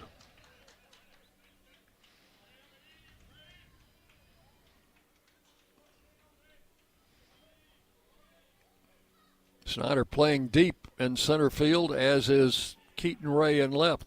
Rogers about straight away in right. The pitch.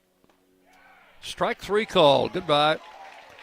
Laid that pitch over the outside corner, caught him looking, and that is all in the 6th.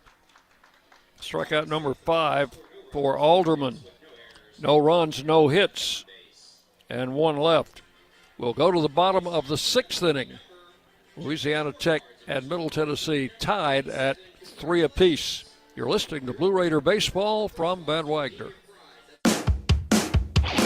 Las Casas Drugs is a proud sponsor of Blue Raider Athletics, located at 4702 Las Casas Pike, just minutes from Murfreesboro. Las Casas Drugs strives to provide all of your pharmaceutical needs in that hometown atmosphere you deserve. Family-owned and operated, Las Casas Drugs offers free delivery, immunizations, drive-through window, gift shop, merchandise, and medication management programs. Come by and see how we can make a difference. And go Blue Raiders.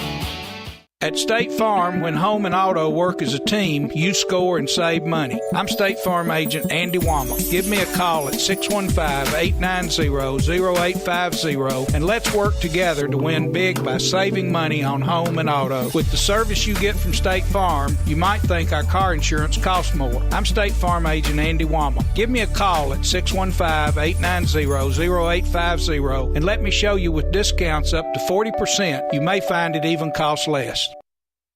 The Blue Raiders play here. News Radio WGNS.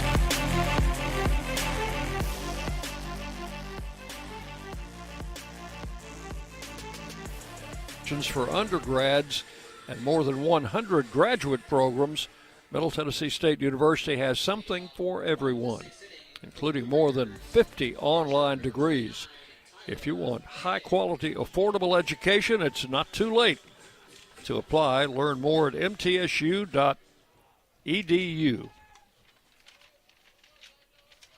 And we go to the 6th. Tyler Minnick will face the left-hander Landon Fontenot.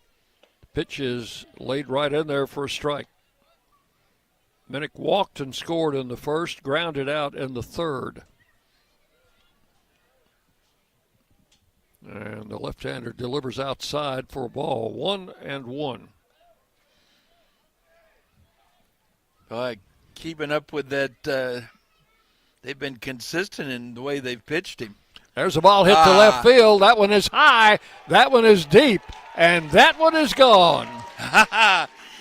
They've been pitching him away, and they came back and mislocated on that one, right in Tyler Minnick's wheelhouse. Tyler Minnick with a leadoff home run in the 6th gives the Raiders a 4-3 lead in this game.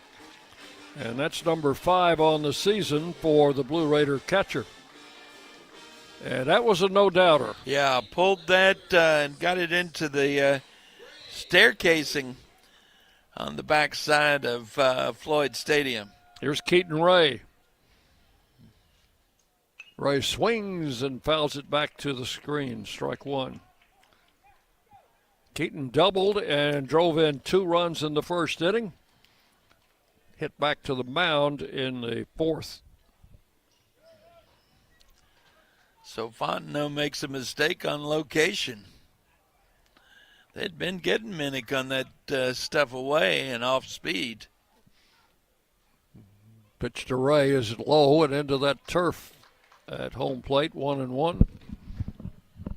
Turf all around the home plate circle, both batters' boxes, of course, and about 3/4 of the way down each foul line, first and third. They send the catcher Eli Birch out to talk with this left-hander, and it looks to me like let's give this bullpen some time to get warm.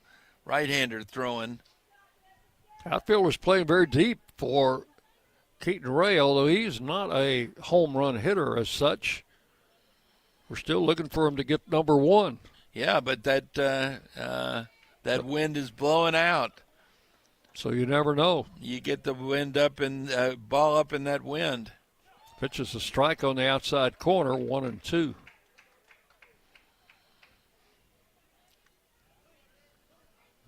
They shift a little bit for him to the shortstop, moving over very close to second base. Pitch is low, 2-2. Second baseman maybe one step on the outfield grass. The pitch. I had the count wrong. That's ball 4. And we're going to have a pitching change. He's already called for the right-hander. Lane Burrows wasted no time signaling to the bullpen as he will take his left-hander out here. So we will take a break and tell you about the new pitcher when we come back. We're in the middle of the 6th inning. Raiders leading 4-3 as you listen to Middle Tennessee Baseball from Van Wagner.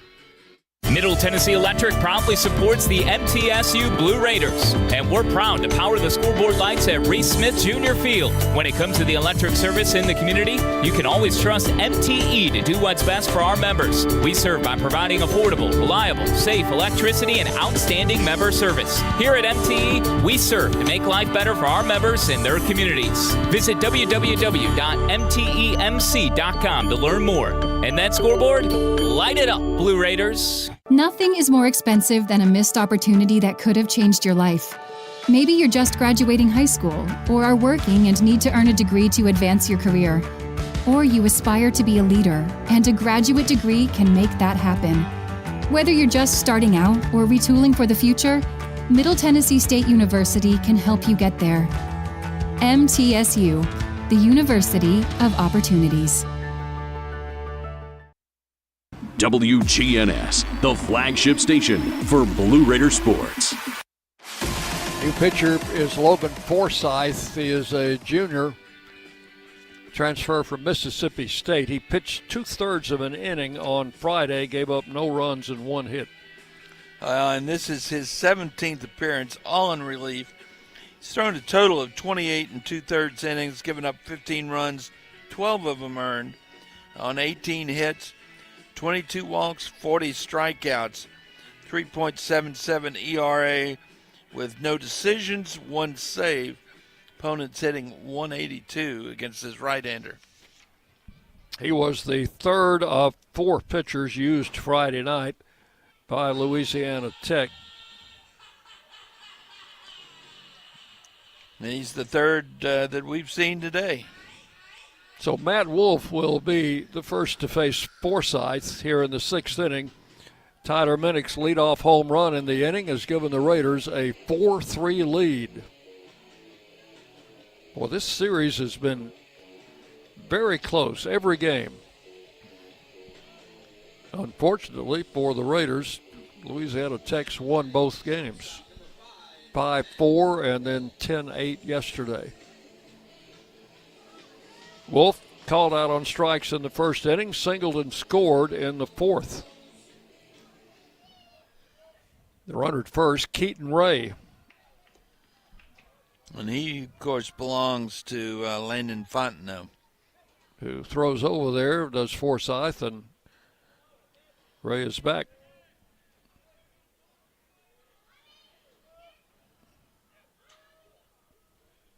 Right-hander comes set. And the pitch. He bunted right through that pitch, strike one. He was trying to do the drag bunt or the push bunt. I guess a left-handed hitter would be the one that's going to drag bunt, right? Oop, ball on Where'd the field. Where'd that baseball come from? Well, there's no kids out there throwing it. Came out of it may have come out of the dugout. One of their players threw it back into foul territory. Back over the dugout. Yeah, back out of play. Who knows? Wow, that's very strange. One strike to count to Matt Wolf. And the right-hander delivers high, ball 1-1-1. Again, he showed bunt. There are no outs, so this is a good strategy by the Raiders. Try to get that runner in the scoring position. Stay out of the double play, move the lead runner. Swings and misses. They took the bunt off, and Wolf swung through the pitch, 1-2. 93-mile-an-hour fastball. That's the fastest thing we've seen today. I think it's the fastest thing anybody has seen today. And the pitch to the plate struck him out swinging. Took a little off. That's out number one. And with one out, a runner at first, the batter is Hayden Miller.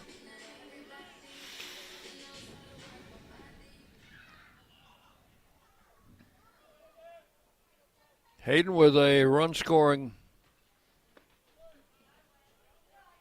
doubled his first at bat. Takes ball one.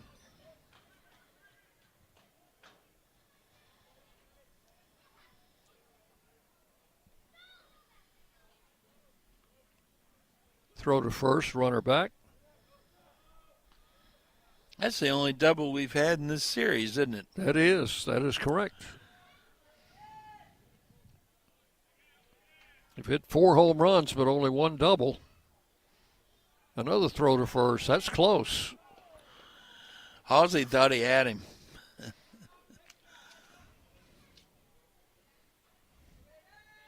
One ball, no strikes.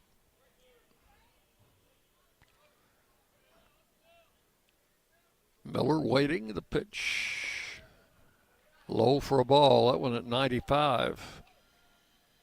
Well, he's a transfer from Mississippi State. They don't recruit pitchers who throw slow. No. 2 balls, no strikes.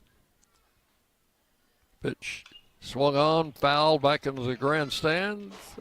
Yep, stays in play in the grandstand. I'll tell you what, playing at Duty Noble Field in Starkville is an experience. 2 balls and a strike. Runner goes, and a foul to the screen. 2-2.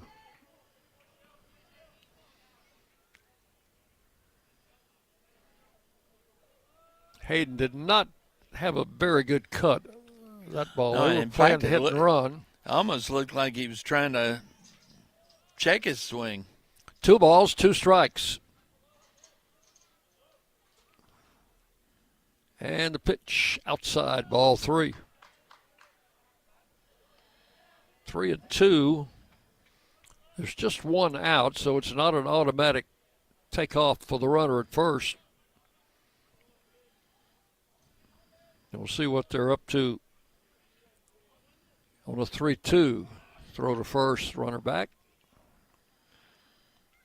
I think Tech wanted to see what he was going to do. Raiders leading 4-3. We are in the 6th. Another throw to first. Keep on throwing over there, and you'll throw it away eventually. Well, what the Raiders want to do is stay out of that double play. Had a leadoff single in the 5th. There he goes, and the pitch is a strike. The throw to second in time, and that's a double play. Strike him out, throw him out, double play. So that is going to be all in the 6th inning. Leadoff home run by Tyler Minnick. 1 run, 1 hit, and nobody left. We have completed 6 full innings It is Middle Tennessee, 4 runs, 6 hits, 1 error. And Louisiana Tech, 3 runs, 4 hits, no errors. Raiders lead it 4-3 as we go to the 7th on the Blue Raider Network from Ben Wagner. Hey, Blue Raider fans, this is Tim Page with Exit Realty Bob Lamb and Associates. Are you on the fence about selling your home? Feel overwhelmed at the thought of purchasing a new home? Well, it's time to get moving. For professional, personal real estate services, give me a call today and put me to work for you. 615-896-5656, or you can reach me at exitmurfreesboro.com. Let's go Blue, and I'll see you at the game. Will Fraley, attorney at law, has experience you can count on. Former Blue Raider baseball player and MTSU alum Will Fraley serves Murfreesboro and the surrounding communities. Put a strong and experienced legal fighter on your case. Give Will Fraley a call and he can handle all of your legal matters, including criminal and domestic or family law. Visit willfraleylaw.com or call 615-410-7290. You're listening to MTSU Sports on WGNS. We go to the 7th inning. Chandler Alderman's gone all the way. Alderman has given up 3 runs. One of those was unearned and 4 hits through 6 innings. He has fanned 5 and walked 3. And the batter, Eli Birch, who had a 2-run home run to right field in the 2nd inning, will lead off. He then grounded into a 4-6-3 double play in the 4th. He is the catcher. That home run was his 3rd of the season. And Alderman's pitch to Birch is outside, ball 1. 1 ball, no strikes. Raiders on Tyler Minnick's leadoff home run in the 6th are up 4-3. Pitch is high, ball 2, 2-0.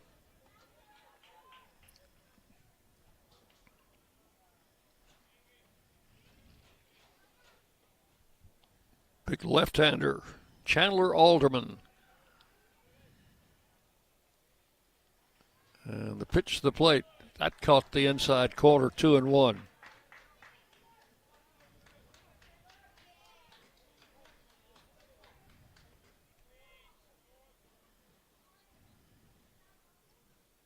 Alderman delivers high in the air, and I don't think Tyler Minnick ever saw it. I think he lost track of it. I know that Hayden Miller, the first baseman, came all the way to the on-deck circle by the Blue Raider dugout, and now Coach Myers wants to know if Minnick's okay. For some reason, he was not after that one. I don't know why. 2-2 the count.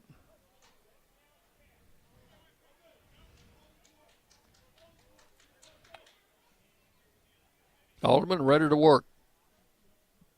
Birch leading off the 7th. And the pitch to the plate is high, ball 3, 3-2.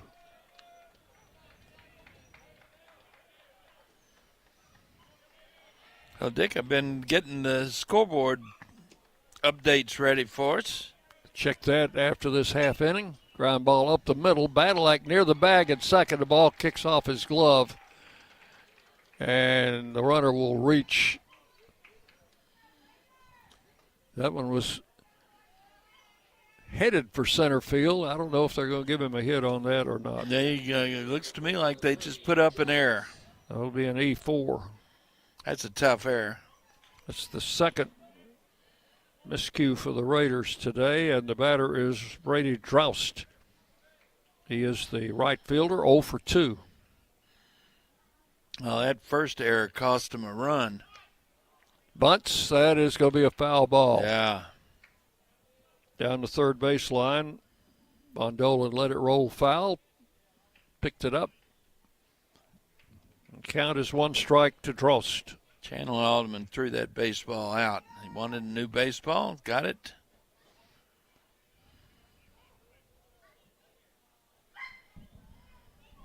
Runner at first, no outs. We are in the 7th.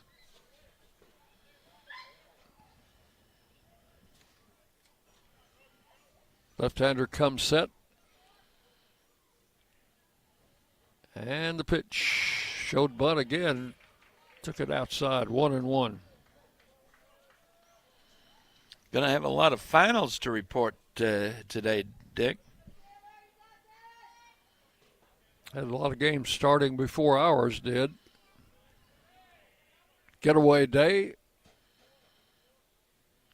The pitch. Bunted, and that's a good one. Bondolan picks it up, throws to first, and the sacrifice is successful. Down to second base is Birch. It's a 5-3 putout for out number 1. And the batter is Thaxton Birch.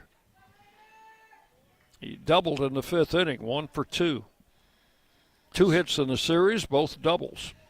Came around after that, as a continuation of that double, came around to score on a 2-base throwing error. Runner at second, 1 out. This guy's a strict pull hitter. And Alderman's pitch to him is outside ball 1. Try to get him to chase. 1 ball, no strikes. He hit that double between the bag and Bondolan down to third baseline. Alderman with the pitch. Strike call. Inside corner, 1-1.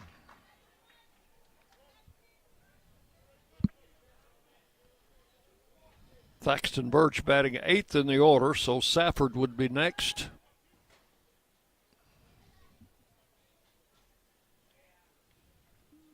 Swing and a miss. Chased a high fastball. Count will go to 1-2 on Thaxton Birch. The Birch brothers are out of Jackson, Mississippi. Played at Jackson Prep High School.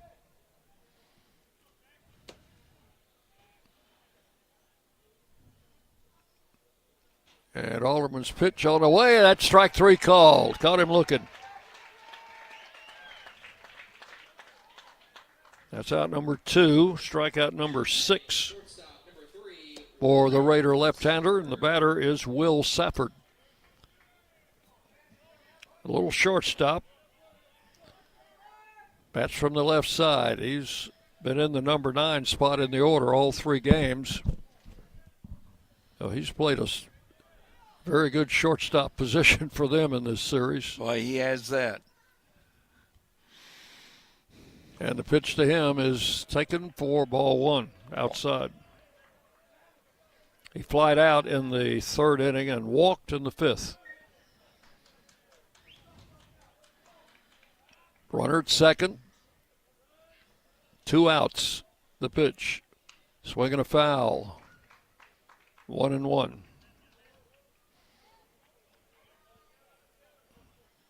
This guy is not a big guy. He's kind of a punch hitter. Pretty good bat control. Asks for time, steps out. I think he got something in his eye.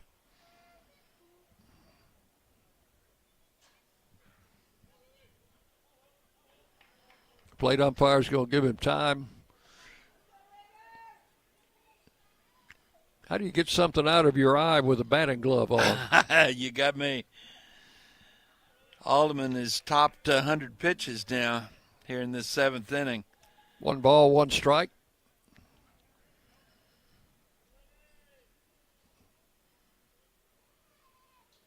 And the pitch. Just outside, ball 2. Raiders don't have been, do they? I haven't seen anybody throwing yet, but well, there's somebody up. Yeah, they got a right-hander throwing. Suspect they'd really like to get Alderman through this inning. All is hit in the air, popped up, as Badalak out on the edge of the grass will make the grab for out number 3. That is all in the 7th. No runs, no hits as Alderman pitches around one error, one left. 7th inning stretch time at the ballpark. It's Raiders 4 and the Bulldogs 3. You're on the Blue Raider Network from Van Wagner.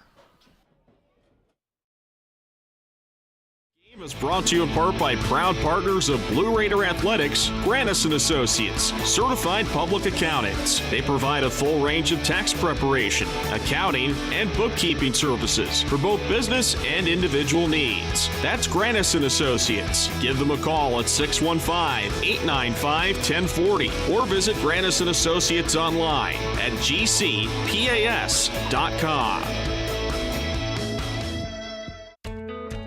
Not feeling well and need to see a doctor? Find the care you need now at Ascension St. Thomas. We're here with 24/7 ER care, same-day care, and walk-in urgent care for broken bones, sprains, allergies, sore throats, and more.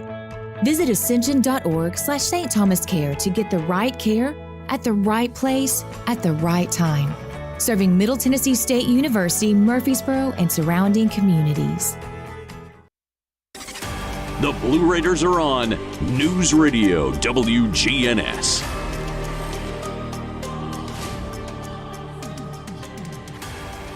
Back at Reese Smith Field as we go to the bottom of the 7th. I think we just had our legal ID, so we'll move on. We got some scores for you around Conference USA. A lot of finals, one about to go final.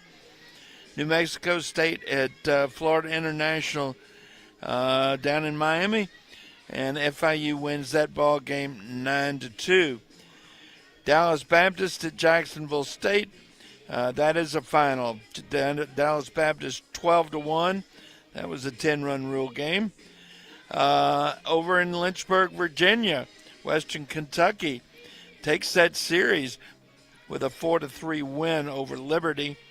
And down in Texas, they're in the bottom of the 8th, just about to finish up, because Kennesaw State has a 17-6 lead over Sam Houston. I think I gave you the final on the Lady Raiders. They are a 4-3 winner here on campus and take that series 2-1. That was a 4-3 win over Western Kentucky, and we're about to get started here in the bottom of the 7th inning.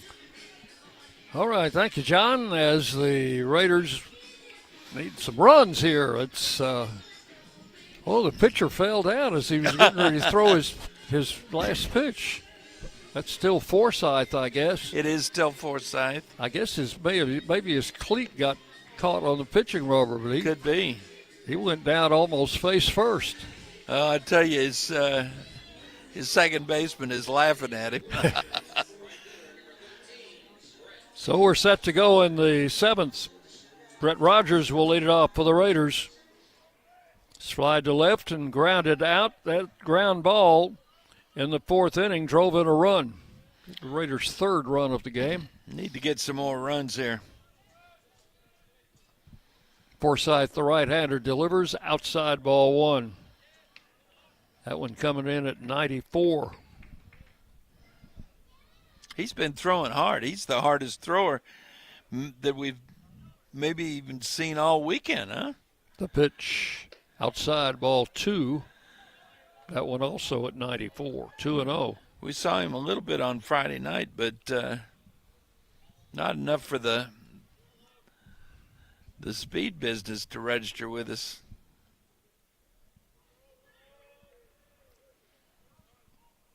Rogers leading off here in the 7th, takes ball 3 inside. 3 balls, no strikes.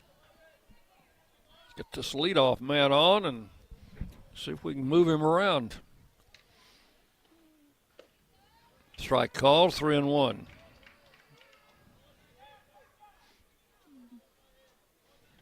Raiders leading 4-3. We're in the bottom of the 7th inning.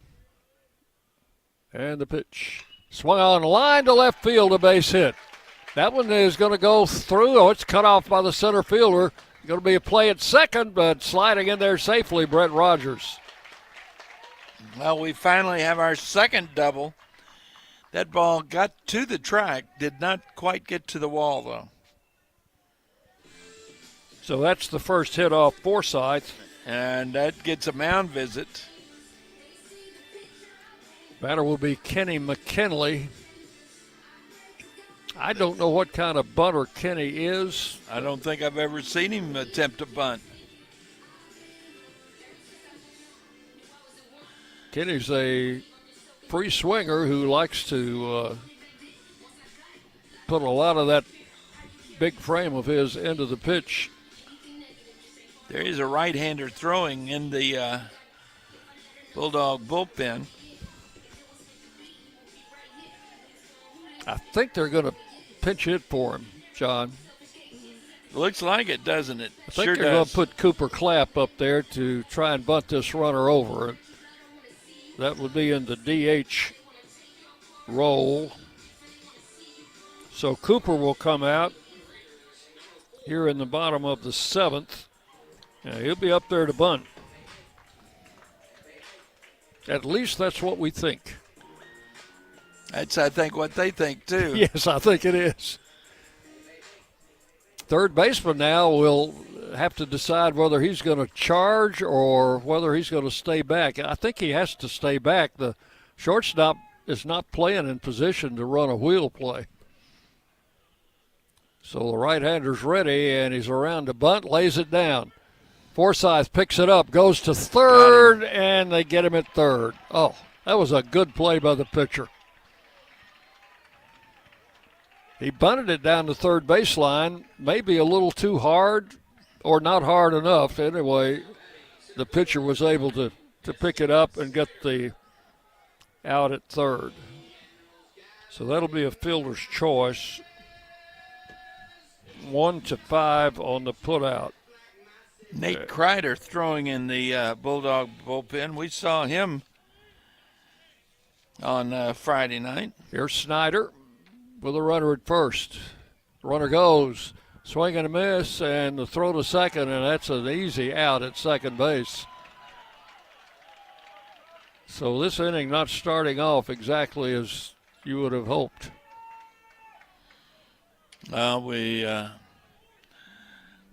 I think we ran the right play. It just didn't execute it very well on that, trying to move that leadoff double over to third base. Pitch is low. Now that's the second pitch. It's 1-1 to Eston Snyder. 2 outs, base is empty in the seventh.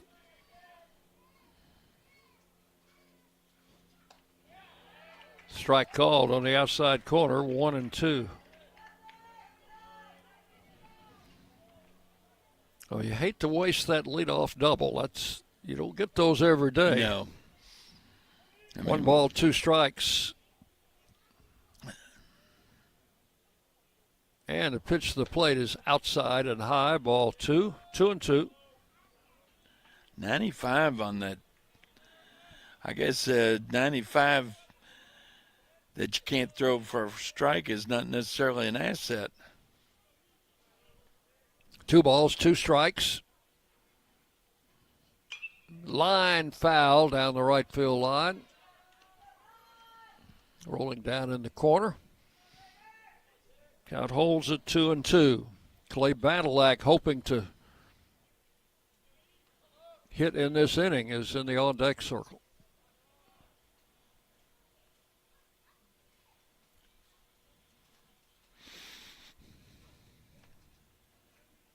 Forsyth with a 2-2 pitch coming. Here it is. Foul to the screen. Count holds at 2-2. We still have a right-hander throwing in the bullpen, and with Alderman over 100 pitches, I expect we may have a pitching change next Wouldn't inning. surprise me. Here's the pitch. Swung on, fouled out of play. That right-hander down there been throwing his Ethan and Bimbo. Well, he certainly had a good game on Tuesday.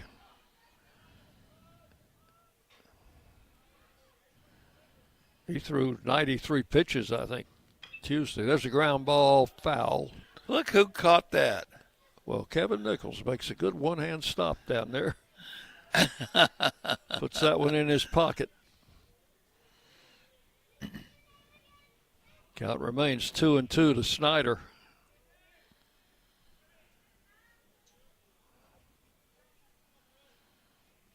Forsythe comes set. And the pitch. Outside, ball 3. Yeah, Dick, we've ended up with a pretty good crowd. Yes, a nice crowd on us. And why not on a Sunday afternoon with a lot of sunshine? 2 good ball clubs. And this has been a very competitive game, as have all 3 of them in this series. 3-2 pitch hit deep to right. Right fielder back in the corner, reaches up and takes it right off the top of the fence. That, wow. You know, if he doesn't make that jump, that ball might get over. It's certainly off the top of the wall at the on the yellow line. That was Droust on the catch for out number 3. No runs, a hit, nobody left. We have completed 7 full innings. Middle Tennessee 4, Louisiana Tech 3 on the Blue Raider Network from Van Wagner. Hey, Blue Raider fans, this is Brad Hopkins with Exit Realty Bob Lamb & Associates. Winning in real estate is a lot like football. Good coaching and recruiting a great team are the keys. I put together a team of lenders, inspectors, and home professionals to help you succeed. Let me coach you through this process and make sure you come out a winner. Whether you're looking to buy, sell, or invest, I am here to help you win. Visit BradHopkinsHomes.com or call 615-556-9239 to find out more. Pepsi Zero Sugar has taken its flavor to the next level. A Zero Sugar Cola has never tasted this good. But we don't expect you to take our word for it, so we're putting it to the test, starting with me. My mouth is watering already, so I think we can skip the drum roll and get right to the main event. Cue the fireworks. We have an official best Zero Sugar ever. It's delicious, it's refreshing, and it's so good you'll need to try it for yourself. Trust me. Pepsi Zero Sugar. Zero never tasted so good. That's what I like. Rutherford County's MTSU station, News Radio WGNS. Well, Chandler Alderman's back out there, John.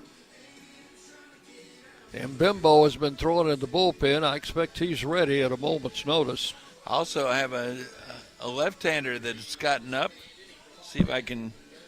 He's behind the post, but might be able to scope that out. Oh, John, watch your drink there.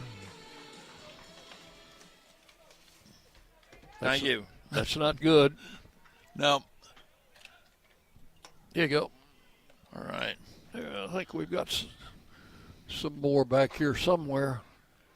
Alderman ready to work. Unfortunately, there wasn't much in that can. That's a foul out of play.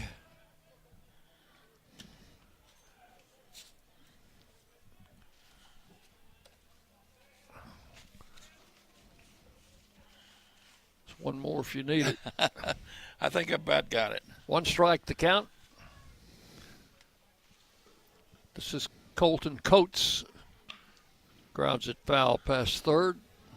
Count is 0-2. Trying to get a spilled got it covered. soda can problem taken care of.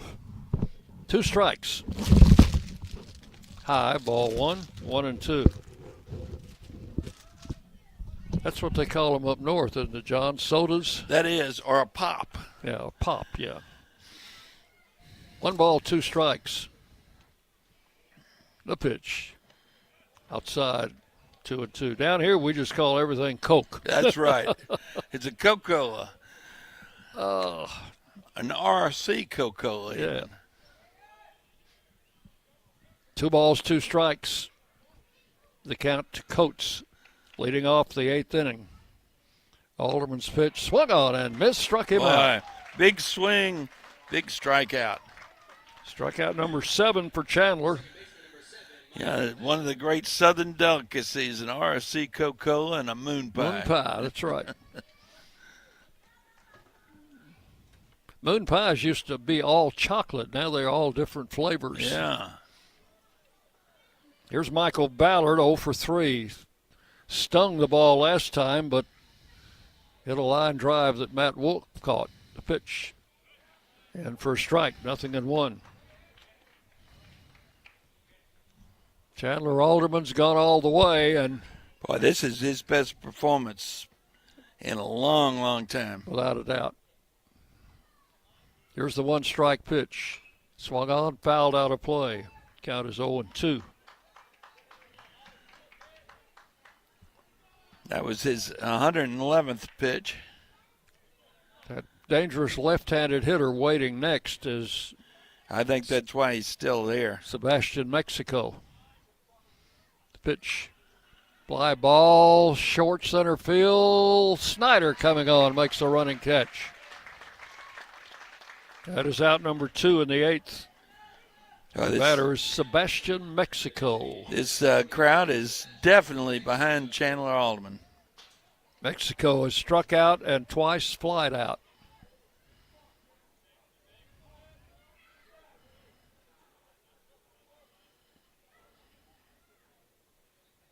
Big, tall, left-handed hitter. Not stocky. He's more of a slim body type. Mm-hmm. Takes the first pitch for ball 1. Well, he doesn't look like he's big enough to be somebody with pop. There's a strike at the knees. 1 ball, 1 strike.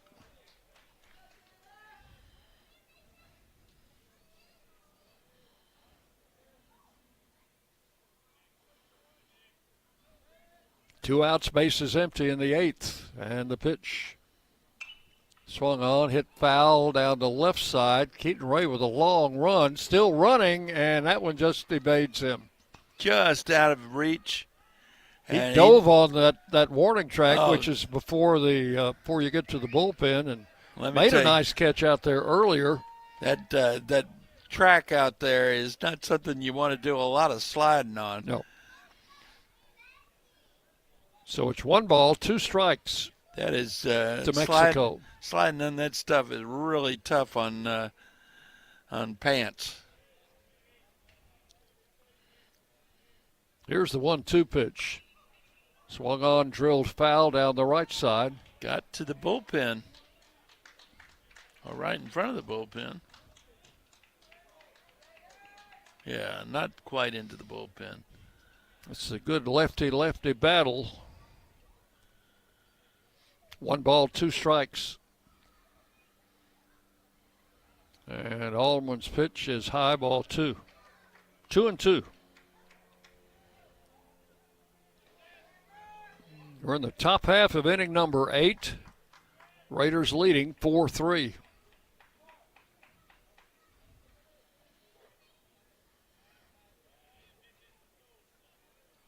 And the pitch.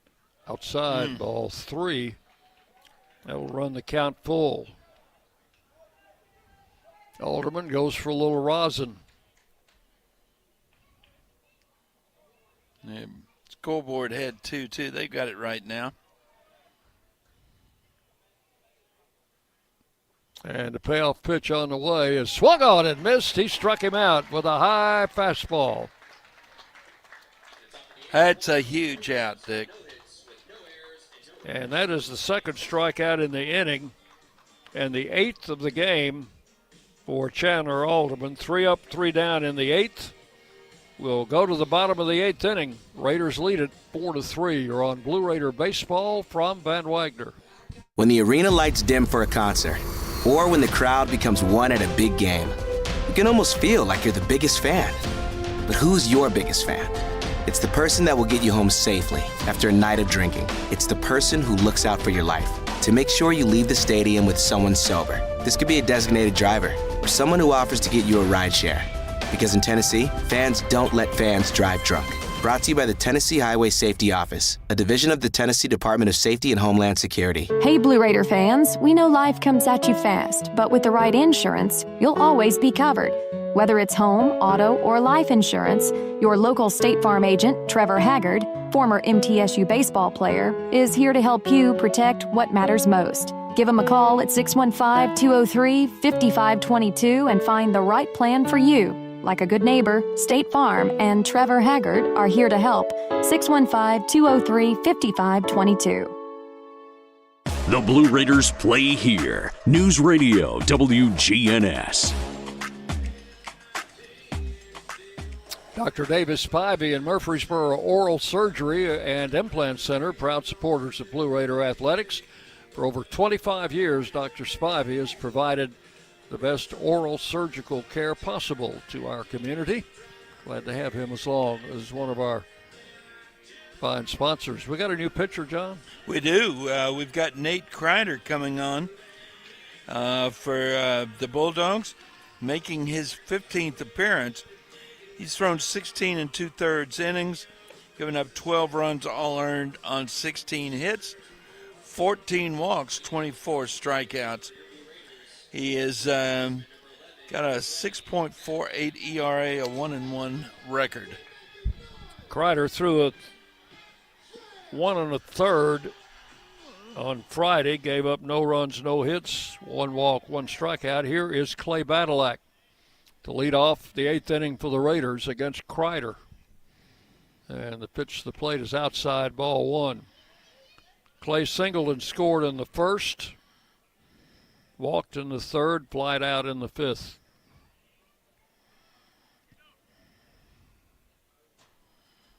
Badalak pops it foul. That's back out of play.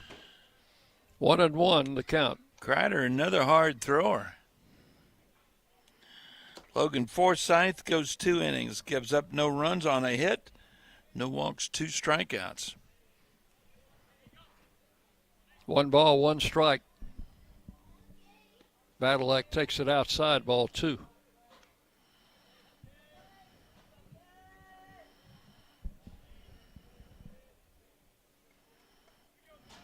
(4-3) the Raiders lead, batting in the bottom of the 8th inning. The pitch inside, that gets all the way back to the backstop. 3-1. Through 8 innings, Channel Alderman is going to have 3 runs, 2 of them earned on 4 hits, 3 walks, 8 strikeouts. He's at 119 pitches. Pitch high, ball 4, and we've got a leadoff walk here in the 8th inning. Second time Badalak has walked in the game. And with nobody out, the batter, Brett Bondolan. Now, would you ask your home run hitter to bunt? I think I'd ask him to hit a home run. Oh, okay. That would be better. Did ground into a double play his last at-bat. There's a throw to first, runner back. Bondo is due. He is 0 for 3.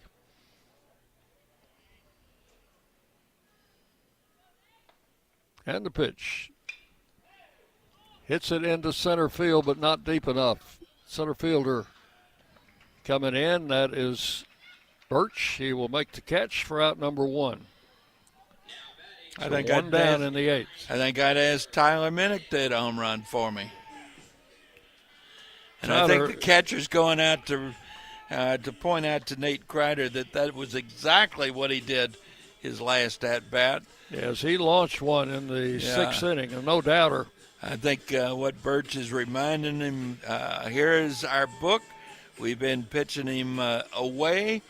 We've been throwing him off-speed stuff. And last time we made a mistake, got a fastball middle of the plate, and he tagged it. Tyler walked and scored in the first, grounded out in the third, and hit his 5th home run of the season in the 6th inning.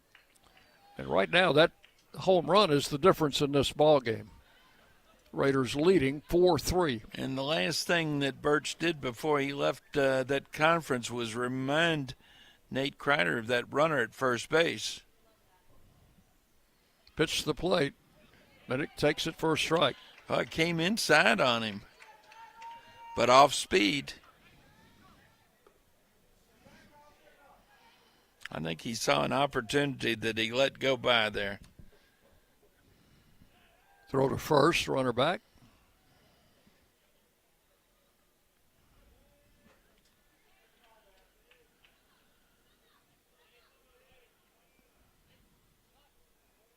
Kreider comes set, and the pitch to the plate. Check swing.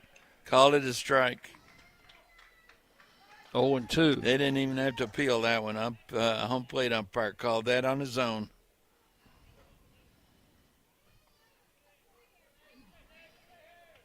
So 2 strikes the count. Runner at first, 1 out. Throw over there. Badalak is back.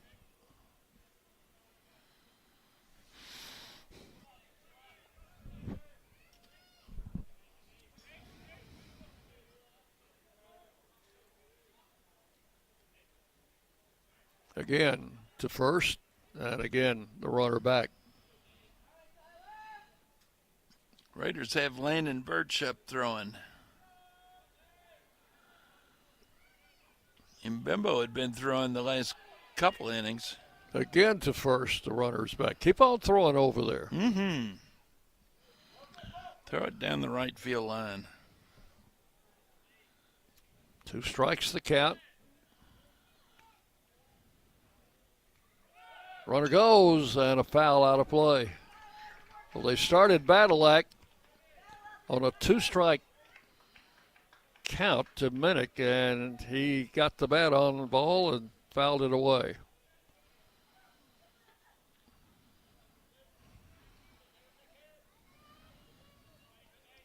Kreider comes set, throws to first, runner back. A little cat and mouse game going on over there between the pitcher and the base runner.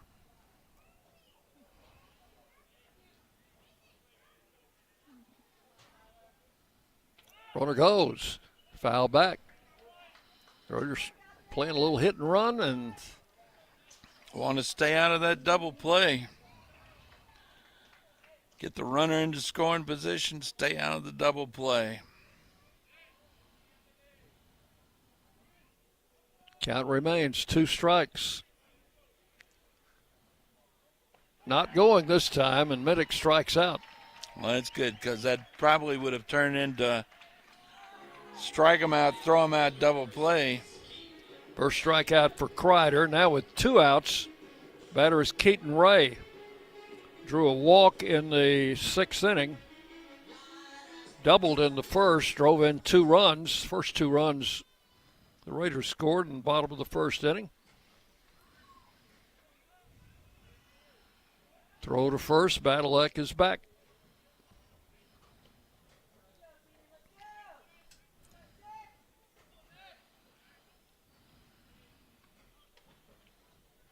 Raiders lead 4-3. We're playing in the bottom of the 8th inning. 2 outs. Runner goes. Pitches low. The throw to second base is in time. And Badalak thrown out trying to steal. Well, we found out Birch can throw pretty well. Yes, he has thrown out runners, a couple, 3 of them now. In fact, the last 3 innings he's thrown out a runner. No runs, no hits, and nobody left. We have completed 8 full innings. Middle Tennessee 4, Louisiana Tech 3. You're on the Blue Raider Network from Van Wagner. This is Chip Walters, and I'm honored to be your 2024 MTAR Realtor of the Year. I'm with Exit Realty Bob Lamb & Associates, and like many of you, I've seen the real estate market shift and change. People often ask, Chip, what's really going on? Well, that's a great question, and I believe in answering with solid, factual data. So let's cut through some of the noise. I invite you to reach out. Let's have a conversation about your real estate goals and the current market trends in your neighborhood.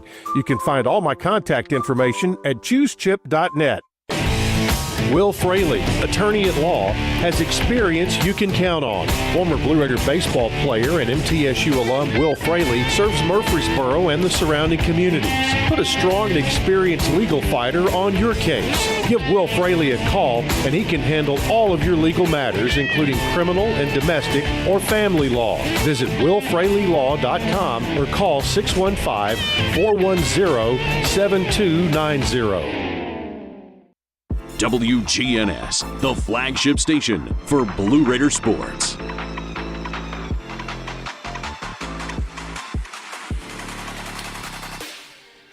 And we go to the top half of inning number 9. Raiders leading 4-3. Remember, to redeem your cheeseburger, the Raiders did get a hit in the 4th inning. Text the word single to 83200. You'll get a coupon in return for a free Dave's single cheeseburger. You can pick them up here in Murfreesboro or in Smyrna.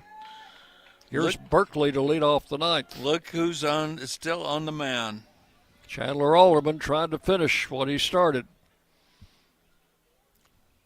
And the pitch to Berkeley is swung on, grounded foul, past third, strike one. That got mostly to the wall there in fair territory.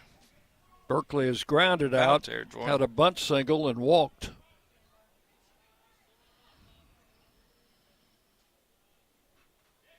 One strike to count. Laid it right in there for strike two. Took a whole bunch off that. That was the slider at 77. 2 strikes the count to Garrison Berkeley. Boy, at this point, you can't fool around. High for a ball, 1-2. He's up over 120 pitches now. He was at 119 coming into this inning. Pitch is swung on, hit in the air into shallow left field. Keaton Ray coming on. He's got it. That's out number 1 in the 9th. And the batter will be Halsey, first baseman, who has walked, singled, and been called out on strikes.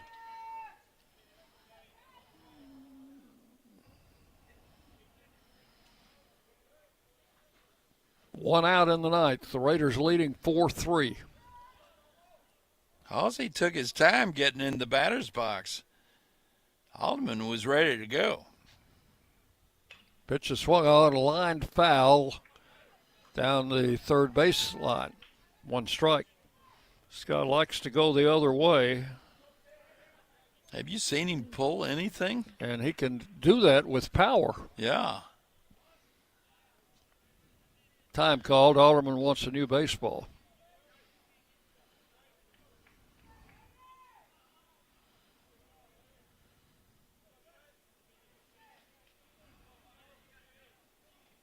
Here's the 0-1 pitch. Again, same spot. Left field. Abruptly foul. 0-2. And the last time they set him up and struck him out on a high fastball. We'll see what Chandler has in store for him here. 2 strikes the count.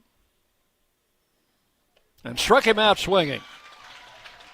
Threw him the slider. That is strikeout number 9 for Alderman.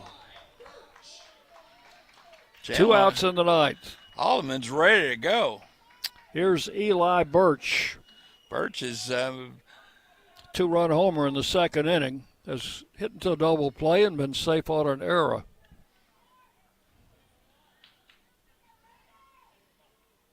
And the left-hander delivers, and a pop foul back out of play. Strike 1.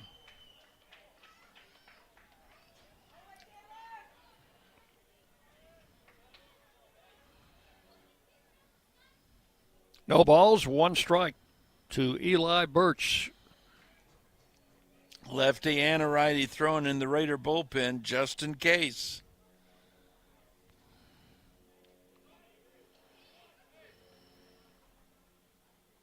Alderman ready to work, and the pitch. Oh. I don't know where that one was, John, but it's called a ball, 1-1. Looked like a Looked like a really nice pitch to me. 1 ball, 1 strike.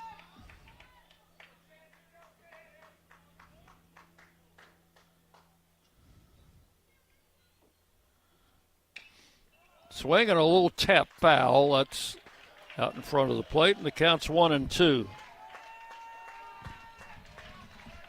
Bulldogs down to their last strike. 1 ball, 2 strikes. Crowd's into this.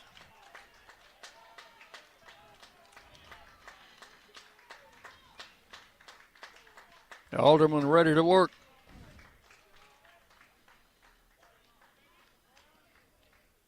And the 1-2 pitch. Struck him out swinging, and the ball game is over. And the Raiders win it 4-3. And Chandler Alderman, how about that? He just put this team on his shoulders and went the distance. Struck out 10. We'll give you the final totals and highlights. The final score, Middle Tennessee 4 and Louisiana Tech 3. The Raiders go to 16-20, 3-9 in the conference, and snap a 7-game losing streak. Louisiana Tech goes to 23-13, 8-3 in the conference, and their winning streak at 6 has been snapped by the Blue Raiders. So what a great comeback win for this team, as they were probably as low as they could go after that game yesterday. Isn't that the truth, Dick? And I don't know how you felt, but as we got into this 8th inning, I'm saying, oh, what could go wrong now? Well, nothing went wrong. Everything went right. What a big, big win. So we are going to take a break. And give me about 2 minutes, if you would, Micah, 2 minutes, and then we'll be back with our post-game show. 2 minutes now on the Blue Raider Network from Van Wagner. To you in part by proud partners of Blue Raider Athletics, Grannis & Associates, certified public accountants. They provide a full range of tax preparation, accounting, and bookkeeping services for both business and individual needs. That's Grannis & Associates. Give them a call at 615-895-1040 or visit Grannis & Associates online at gcpas.com.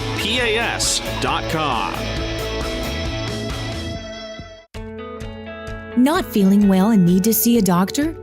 Find the care you need now at Ascension St. Thomas. We're here with 24/7 ER care, same-day care, and walk-in urgent care for broken bones, sprains, allergies, sore throats, and more. Visit ascension.org/St. Thomas Care to get the right care at the right place at the right time. Serving Middle Tennessee State University, Murfreesboro, and surrounding communities. Pepsi Zero Sugar has taken its flavor to the next level. A Zero Sugar Cola has never tasted this good. But we don't expect you to take our word for it, so we're putting it to the test, starting with me. My mouth is watering already, so I think we can skip the drum roll and get right to the main event. Cue the fireworks. We have an official best Zero Sugar ever. It's delicious, it's refreshing, and it's so good you'll need to try it for yourself. Trust me. Pepsi Zero Sugar. Zero never tasted so good. That's what I like. The Blue Raiders are winners in the classroom, on the field, and the courts. Richard Lewis here. I want you to win in real estate also. Buying, selling, auction here in Tennessee, or along the Gulf Coast, a second home, or investing. Give me a call to help start that winning process. 615-319-9981. Oh, I'm never too busy for your referrals. Richard Lewis, Exit Realty, Bob Lamb & Associates.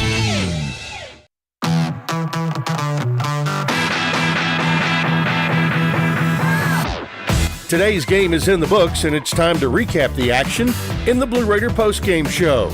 Today's broadcast on the Blue Raider Network has been brought to you in part by Will Fraley, attorney at law, and by Exit Realty Bob Lamb & Associates and agents Brad Hopkins, Richard Lewis, Tim Page, and Chip Walters. Let's head to the ballpark for today's Blue Raider postgame show. Welcome Back into Reese Smith Field. Raiders win the final game of this three-game series by a score of 4-3. And your final totals for Middle Tennessee: 4 runs, 7 hits. They committed 2 errors and left 3 men on base. For Louisiana Tech, 3 runs, 4 hits, no errors. They also stranded 3 runners. The Raiders took an early lead in the first inning on a 2-run double by Keaton Ray. Louisiana Tech came back in the second inning to tie the game on a 2-run home run by their catcher Eli Birch. It was 2-2 going into the fourth inning when the Raiders took the lead on a double by Hayden Miller, who scored Matt Wolf. Wolf had singled, and Miller drove him home with a double. That made it 3-2. Louisiana Tech came right back and tied it in the fifth as their center fielder Thaxton Birch had a double, and the Raiders committed a 2-base throwing error, allowing Birch to come all the way around, and that tied the game at 3-3. Raiders went ahead again in the sixth inning.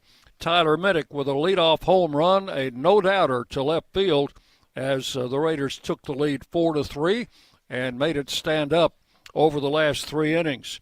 Chandler Alderman threw 130 pitches in a complete game victory.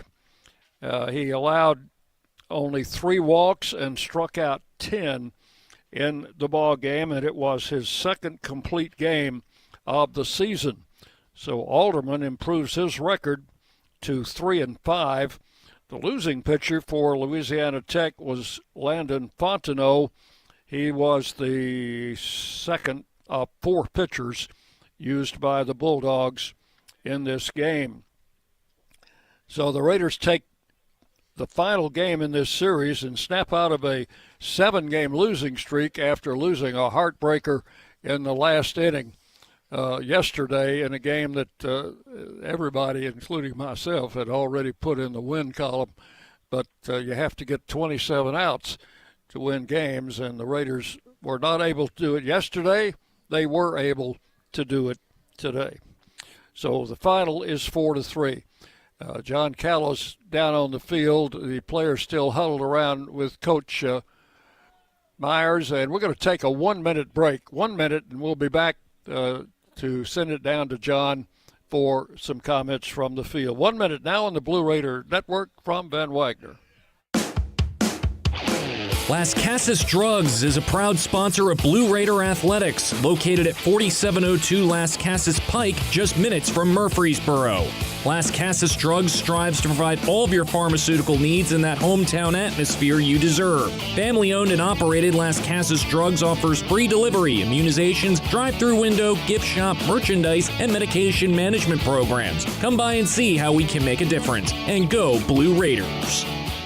At State Farm, when home and auto work as a team, you score and save money. I'm State Farm agent Andy Wama. Give me a call at 615-890-0850 and let's work together to win big by saving money on home and auto. With the service you get from State Farm, you might think our car insurance costs more. I'm State Farm agent Andy Wama. Give me a call at 615-890-0850 and let me show you with discounts up to 40%. You may find it even costs less. You're listening to MTSU Sports on WGNS. And welcome back into our postgame show. Raiders win by a score of 4-3. John Callis down on the field with Coach Myers. Let's go down there. Big win today. Oh, no, it was definitely a good job all the way around. I think, every game you feel like you need it, but we probably felt like we needed that one a little bit more to get a little bit of the monkey off our back, so to speak, and then just kind of validate some of the things that we have been getting a little bit better at that weren't able to get a couple more wins, or at least one more win this past weekend. But it's a very good club who didn't make any mistakes, and to get the job done today in another one-run game obviously was a challenge, and is good moving forward. Chandler Alderman did a great job, and it was his game to try to finish, and he went out there and got it done. That was outstanding effort. Well, he was at 119 pitches. 118. 118. That's a lot of pitching. Yeah, I mean, so he got efficient probably from the 5th inning on, 5th or 6th, and probably was in a little bit of a groove, executing a little bit better, and he wasn't losing his stuff, and he said he felt great after the 7th, after the 8th, and so we gave him an opportunity to try to finish. You had the crowd behind you today. Yeah, I mean, I really appreciate the crowd that does show up, and they stay supportive, and excuse me, we're trying to do everything we can to be a little more entertaining for them in the end, but our guys are playing hard. We just got to play a little bit better in all 3 phases to be able to secure a series against a good team like we just faced here at home. Now we go on the road for a while. We do. I haven't looked far ahead, but I know we got a Thursday, Friday, Saturday series next weekend, and we go on the road Tuesday with Belmont. Right, we go on the road Tuesday, and so we're just going to take everything, one pitch at a time moving forward and see if we can keep getting a little bit better. Okay, that's great. Going to try and get Chandler Alderman over here. I had him and he got away. Dick, let me go back to you and we'll come back down when we get Chandler. All right, thank you, John. Thanks to Coach Byers for his comments. Let's see if we can locate our winning pitcher down there as the Raiders win the game by a score of 4-3. And again, the final totals: 4 runs, 7 hits, and 2 errors. And for Louisiana Tech, 3 runs, 4 hits, and no errors. I don't know if we're going to be able to get Chandler or not.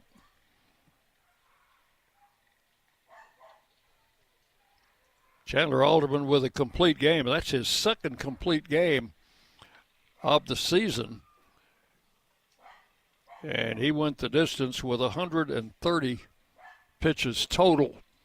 So one of our canine friends is barking down below. This was Bark in the Park Day at the ballpark here. So I don't think we're going to be able to get Chandler, or maybe so. Is that him coming out of the dugout, out of the clubhouse now? As John said, the Raiders go on the road Tuesday and will take on Belmont at Rose Park in Nashville. And on the next weekend, Thursday, Friday, Saturday, we'll go to Western Kentucky. And we'll have the Belmont game Tuesday on a live stream, and the Western Kentucky series will be on radio next Thursday, Friday, and Saturday. So that's going to wrap up our broadcast here. The Raiders win it by a score of 4-3 as Chandler Alderman goes the distance. Thank you so much for listening. For John Callow, for our studio producer, Micah Robinson, this is Dick Palmer. Thank you so much again, and we'll see you Tuesday in Belmont. And we'll wish you a very pleasant good afternoon from the ballpark.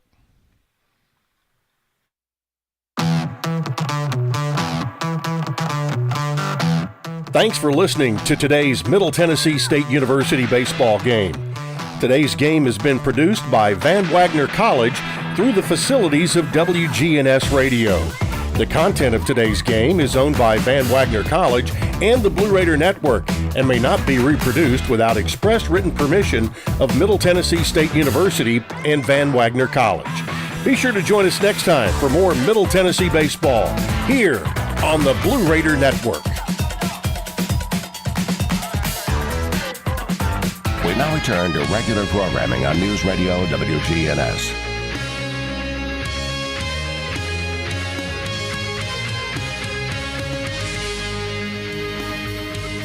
Trips even around the world or year-long cruises, but an around-the-world railroad tour covering 4 continents and 12 countries, it's a new one to me. But this September,